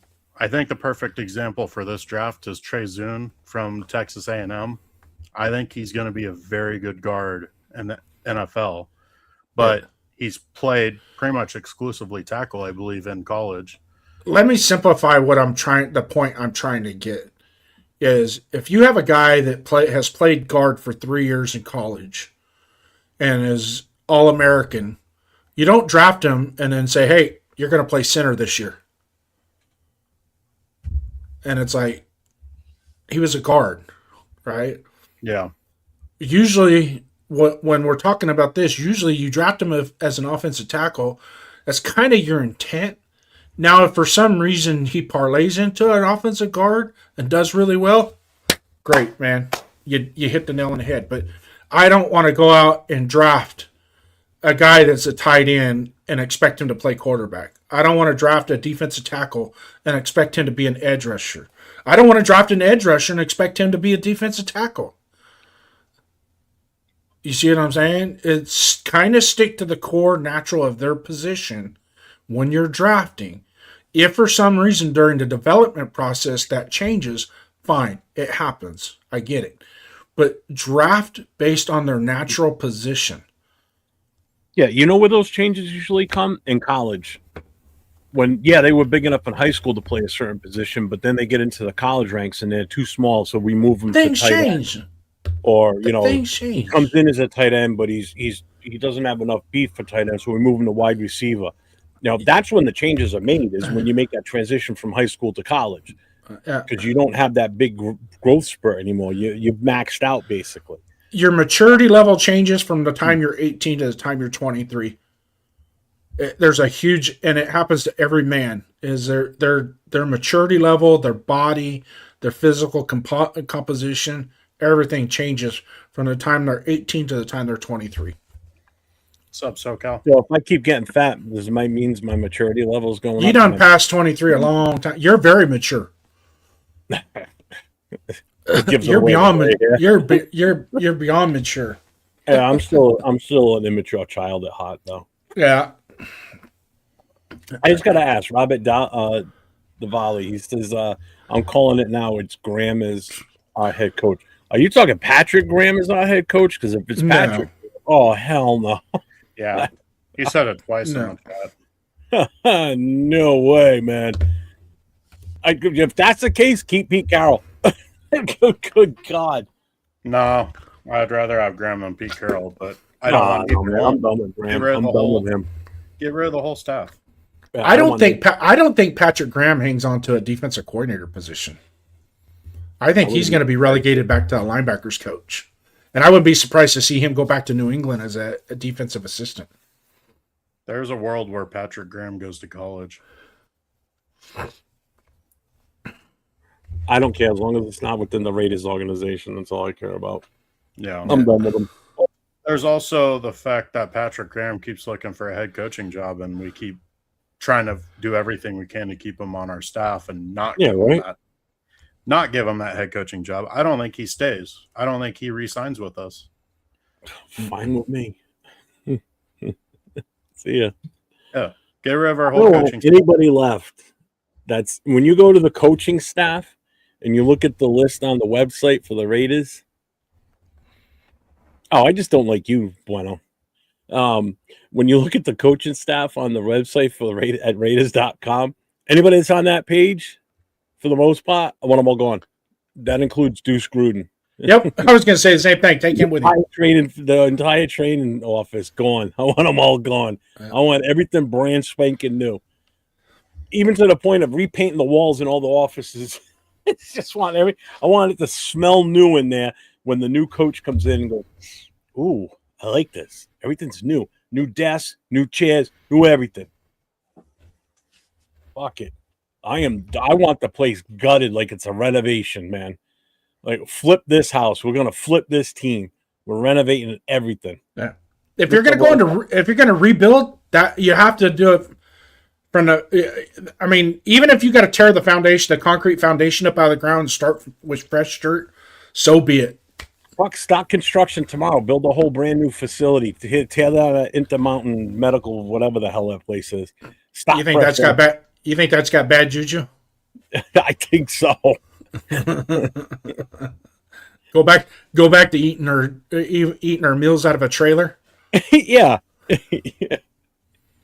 No, JPJ played 1 year at center at Oregon, but he won the Remington Award for best center in the nation. And then we moved him to offensive guard. Okay, now about that, debatably the best offensive lineman in free agency, if the Ravens allow it, is their center. And he's proven for multiple years he's a very good center. We go get him. Guess what? JPJ is not going to be a center. He's going to be a guard. Mm-hmm. Now, if JPJ, by the time minicamp comes around, is the best center on our O-line, then he better be playing center. But he should have been playing center this year, but we can't be married to him staying at center. Mm-hmm. If there's somebody better than him at that position, they need to play there. JPJ is athletic and big enough to play both center and guard, and that's probably the biggest reason why they did that move, is just because of the looks of him and Meredith being undersized himself. So, yeah, JPJ at center would be great, but if we did get the Ravens center, that'd be even better.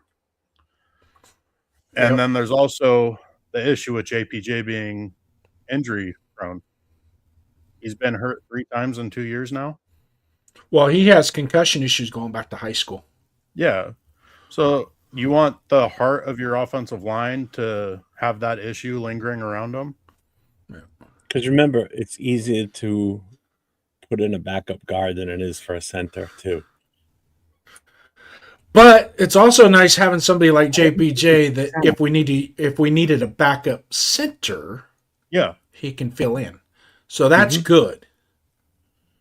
But I think he's a natural guard myself. I think he does better at guard than he does at center. Well, I think he does better at left guard than he does right guard. Well, yeah. But he also has the benefit of having Colton Miller right next to him, too. That helps. That helps a lot. But he was already playing left guard last year before he made the move to center. And then now this year, he's splitting time between center and right guard. So how is he supposed to get comfortable at that right guard position? Like, if anything, they should have kept him at the left guard position and had Parham stay at right guard, because Parham had his best season at right guard last year. So the whole moving the line all around like they did was just dumb. First off, this season, JPJ should have been the center, hands down, flat out.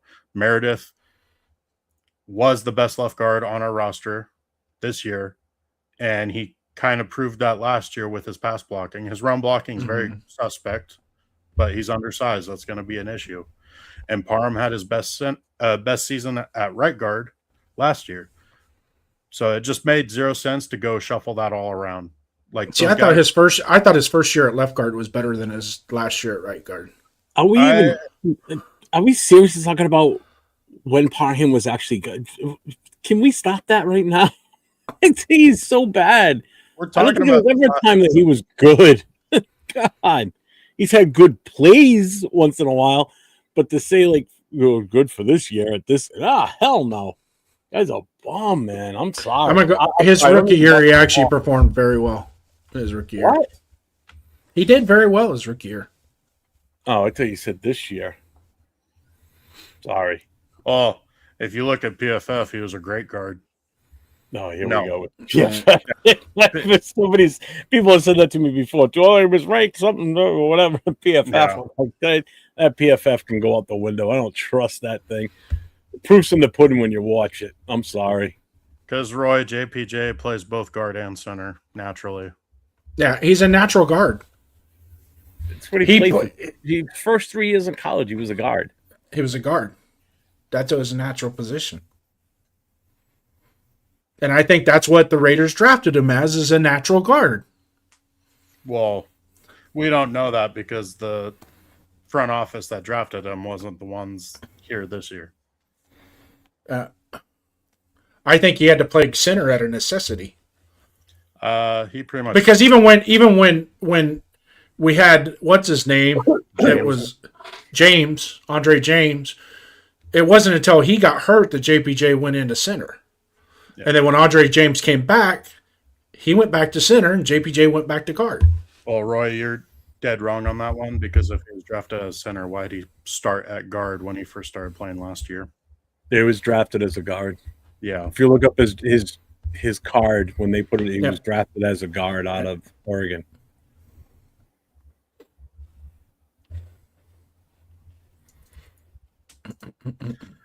Plays center 1 year and is finally healthy and the best at it, but we move him back to center.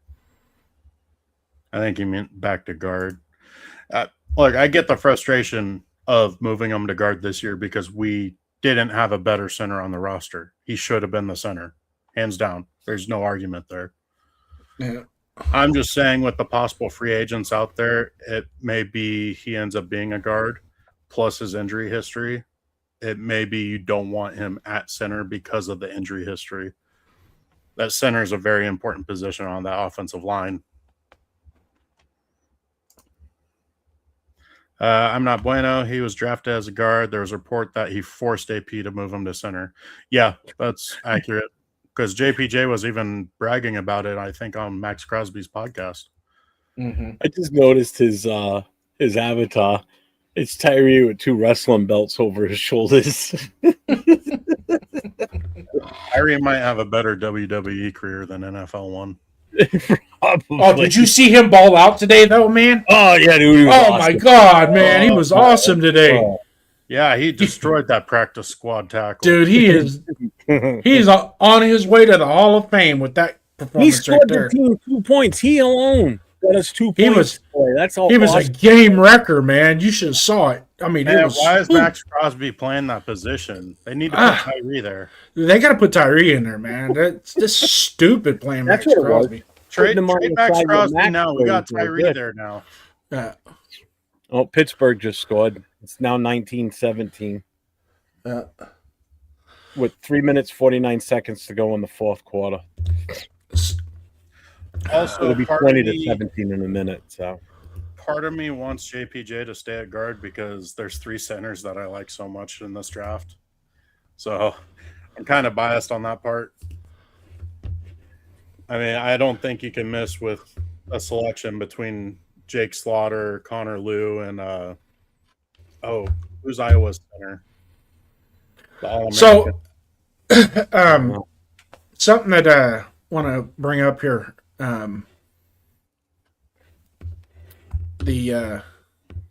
Where I was right and where I was wrong. Mm-hmm. And we're going to go back to the beginning of the season, all the way before the draft.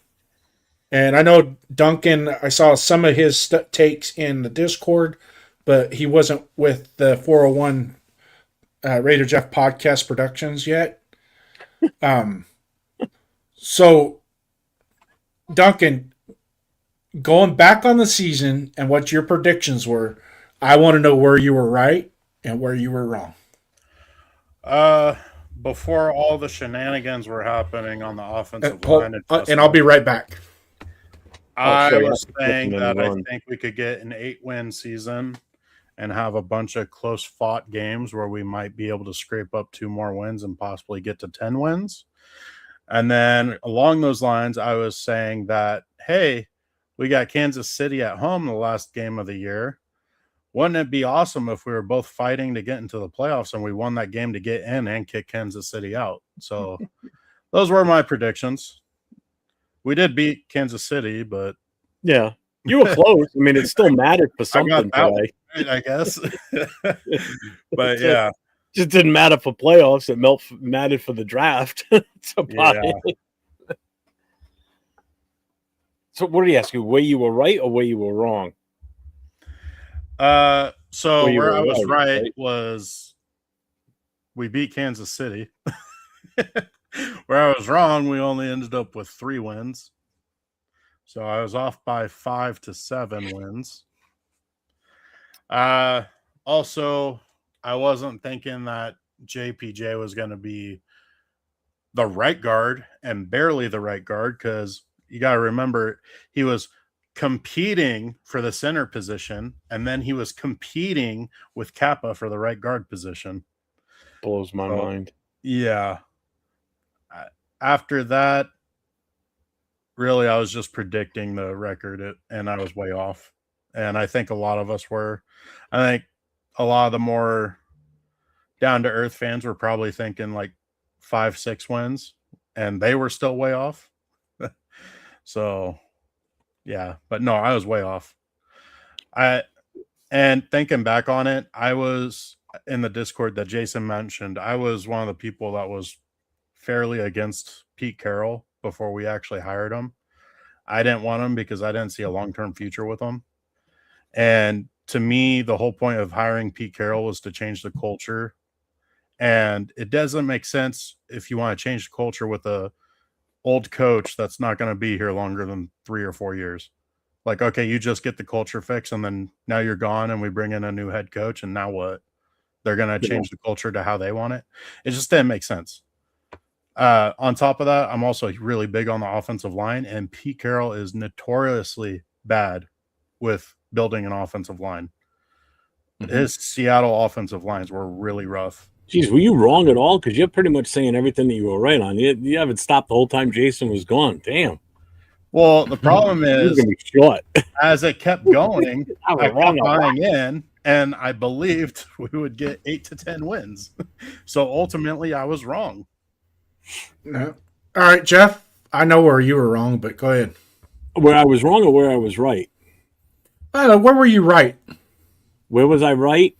That we didn't draft the offensive line sooner in the draft to have an impact with this team. Hence, which is why I didn't want a running back at number 6, because we didn't do anything with the offensive line in free agency other than Kappa, who, when we got him, the first news that came out about him was he's the worst offensive guard in rankings in the league last year in 2024. Oh, so that's what we bring in to help the offensive line, and now we're going to seriously consider going and grabbing a running back at number 6. Bad move. And granted, yes, Genty had a good year, but the offensive line was horrible. So I will give myself a pat on the back for where I was right there. Where else was I right? I don't think I had a good track record. I'm being right. The only I did say that Brock Bowers was not going to have the same year, which I think everybody could have said that, is not going to have the same year as he did his rookie year. The only thing I wanted to see him do was have at least 10 touchdowns instead of 4. I said, if he has 10 touchdowns, I think that's a step in the right direction, but expect him to have less receptions and less yardage. But I want him to be more of an impact in the red zone area, which he definitely was. So he did prove that part at least. He got more touchdowns. He got injured during the season, but it is what it is. He still, even if he didn't get injured, he still wouldn't have been even close to catches and yardage that he had last year. That was nobody knew about him enough, No. But the touchdowns, I knew they would come, and Yeah. I'm happy that he got 10 this year. God, good for him, man. He deserved it, and he still got a Pro Bowl. Yeah. One more And- thing and I for was right on Go ahead. was I wanted Porter and Thornton, and we drafted both of them. So I like Porter coming out of Iowa State. I mean, don't get me wrong. I was glad we drafted him. I still like Porter, him, but Porter, I think, was too much of a one-trick pony. But I mean, we saw today. He's got work to do. He's got a lot of work to do in the off season. All right, Rennie Travis. I think we were celebrating. Okay, right versus wrong. I still feel like I'm right that we shouldn't have drafted a running back at 6. I agree with you on that. I think we all agree that we shouldn't have drafted a running back at 6. But I like Genty. I do like Genty. I just don't think he was worth the number 6 pick. I really don't. Hopefully next year, he's worth it. Where I was right on my end was I knew my prediction was Max was going to get more than 10 quarterback sacks this year, 10 or more. The same with Bowers getting 10 or more touchdowns. I knew his receptions were going to drop off. They usually do. Yardage, and they usually do the second year, especially after you perform the way you did last year. Defenses are really going to gear down on you, especially if we don't have an outside receiver that can take a little bit of pressure off of him, So where I was right, where I was wrong was number one. I predicted we would be 6 to 8 wins, just with the coaching staff alone. Same roster, but coaching staff alone. Plus, we had a schedule that really lined up for us that we should have won 6 games. Still today, I think we should have won 6 games. Wait a minute. Hold on. You asked where we were right or wrong prior to the draft. Throughout the year. No, you said prior to the draft. Because I said, and I've got a lot that I can add to my list. well, I'm talking about your before predictions the of the team prior to the draft, because we already had Spytek, we had Pete Carroll, right? We had our free agency. We went out and got Geno Smith, which I actually thought that was a good move. Yeah, I was wrong. I haven't done that one. I was wrong on that. I only get my rights. I was wrong on Pete Carroll because I was really high on getting Pete Carroll, And even though he's older, I thought the game plan, the plan, or the quote unquote process was going to be he was going to stabilize the franchise, start nurturing some of these assistant coaches to where he can ride off into the sunset and that franchise be in the right position. What are you laughing at? Did you get kicked out of class every time you were in school? No, I just find it funny how you were explaining it. How he's going to develop these guys, the coaches. Well, what I'm talking about is bringing the right coaches, the right coaching staff, all that stuff. I really felt that he was going to do that. Oh, I was absolutely wrong. I was absolutely wrong with that. Well, we found out how disastrous his coaching search went when it was rumored we were going to pay Saleh to be the highest paid defensive coordinator in the league, and then we go and re-sign Graham.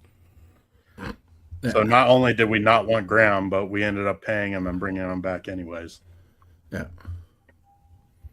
Graham was actually striking out with other teams too, which is should have kind of been a red flag. He was interviewing for head coaching spots. Yeah. And then the Jags actually wanted him as their defensive coordinator. Yes, and that's why we jumped on him, signing him, because we felt that he was going to escape us going to Jacksonville. Gee, should have let him go. Hindsight's 20/20. Mm-hmm. Yeah. But I'm going to have to get out of here somewhat soon. I got to hit the hay because I got work in the morning. Yeah.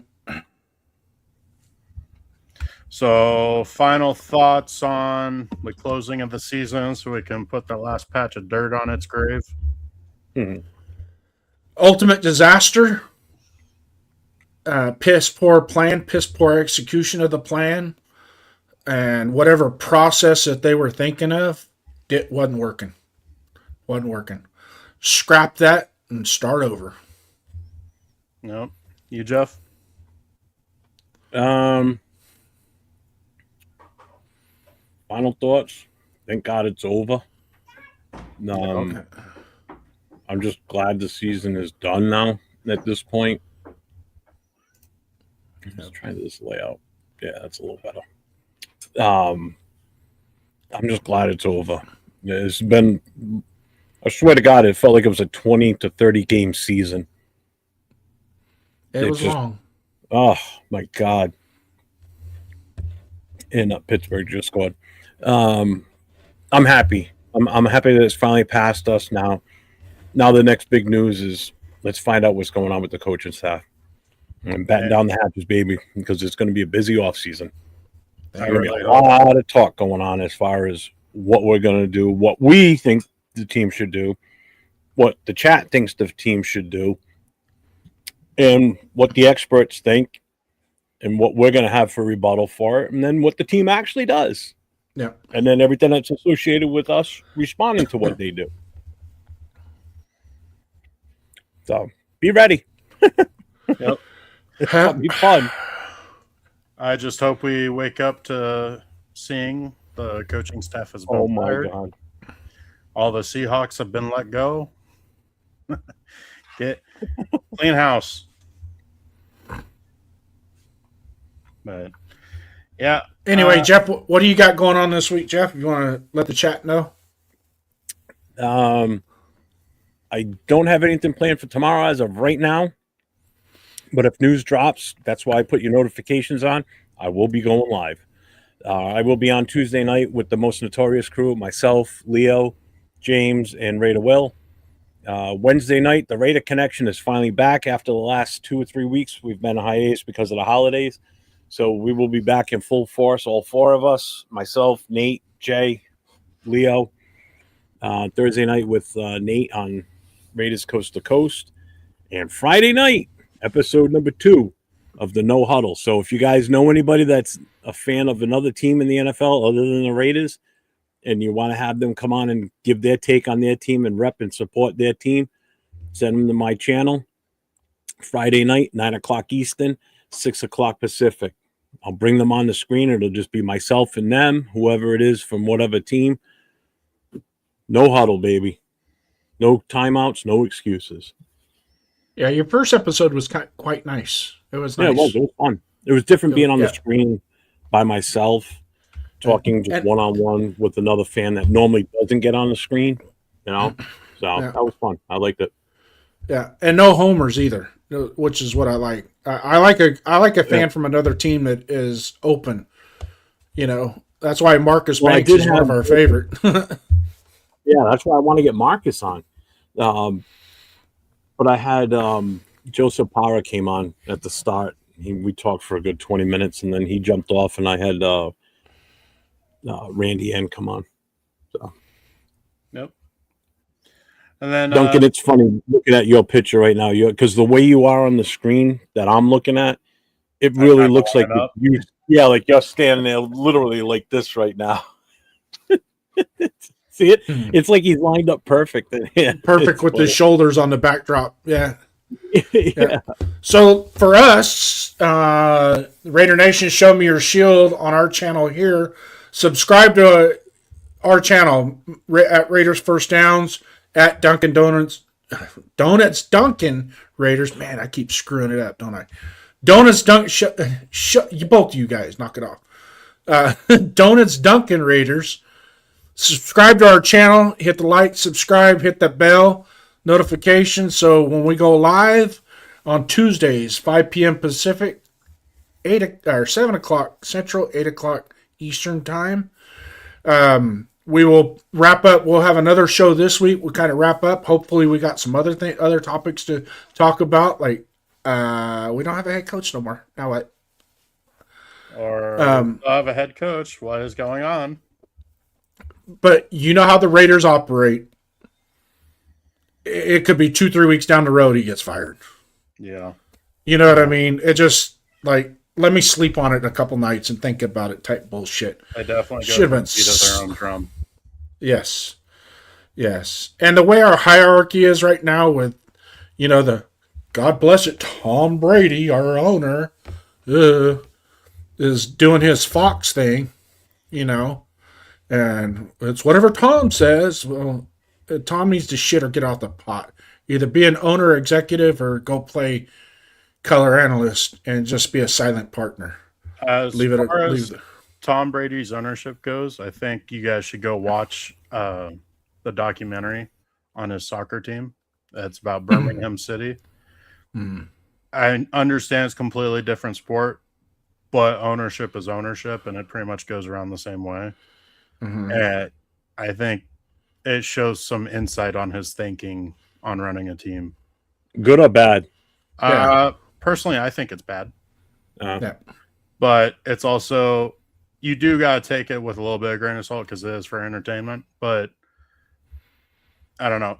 Like, he has some good points on it. And then on the other hand, it seems like he's kind of flippant. So is he on the FX show channel just like Welcome to Wrexham? Because that's a great show. If you've never seen Welcome to Wrexham, that's a great one. Yeah, that's really good. It's similar to Welcome to Wrexham. I'd say it's more dramatized and less comedy. Because Welcome to Wrexham's more lighthearted, where Tom Brady's not naturally lighthearted like they are. But it also has more of a rigid prick. With that other owner that bought in with Tom Brady that a lot of people are not liking, supposedly behind the scenes. Who is it? I cannot remember his name right now, but he runs this big conglomerate where they go and buy failed businesses just to make them successful. And they've been doing that with sports teams. So the Birmingham soccer team was like the biggest one they did at the time. And now I think they're kind of doing it with the Raiders. But anyway, I do recommend going and checking that out, and it's on Amazon Prime. Okay. So if you got Prime, just go check it out. Yep. All right, ladies and gentlemen, once again, 401_Raider_Jeff, YouTube. If you haven't subscribed to his channel, get over and subscribe, which pretty sure it's happening because he's the superstar. And then myself and Donuts Duncan, we run our show on Tuesday nights, and then you'll see us here and there with Jeff as needed, at different shows. And who knows, maybe a pop-up happens with some significant thing, and we might join him when it happens. Who knows? It's up to the boss. He can decide when we come on. But I've had a great time tonight with all you guys. Raider Pete, Frank Weber. What? I missed it. It was 4th and 7. You're watching this, right, Duncan? No, I'm not, because I'm trying to go to bed, so I don't want to watch the game. With 20 seconds to go. Pittsburgh's up 26-24. They missed the PAT, so that's how they ended up with 26 instead of 27. Lamar Jackson on 4th and 7 just threw a deep pass to Isaiah, likely from their own 40-yard line. They're in field goal position. Yes, they are. He took it all the way down to like the 30 or 25. If the Steelers lose, Tomlin gets fired. That's why I'm kind of wanted to watch how this was going to turn out tonight. And I really hope we don't hire Tomlin. I don't either. No. I'm really not. I was kind of at first, but now he would be good in Atlanta. Let him go to Atlanta. I think he's got a hell of a running game down there. Yep. Let him go to Atlanta. So we're down to 15 seconds. So, anyways, ladies and gentlemen, we appreciate all you guys coming in. Raider Pete, Frank Weber, I'm Not Bueno, Raider Travis, thank you so much for coming in. Alan Dukes Jr., we appreciate it. Lord Rochitas, one of our OGs, thank you for coming in. Anyways, thank you guys. Good night and God bless from the 401 Raider Jeff podcast program. Stay safe, go Raiders. Thanks for having me on tonight, guys. I appreciate it. This was fun. Cold open, counted out. Yeah, we heard the talk. Cold nights and long losses, still we walk. Scoreboard hurt, but the heart stayed real. Still wear the black, still flash the shield. From Oakland roots to Vegas dust, pain in the season, but we still trust. They say it's over, I say move on, but rain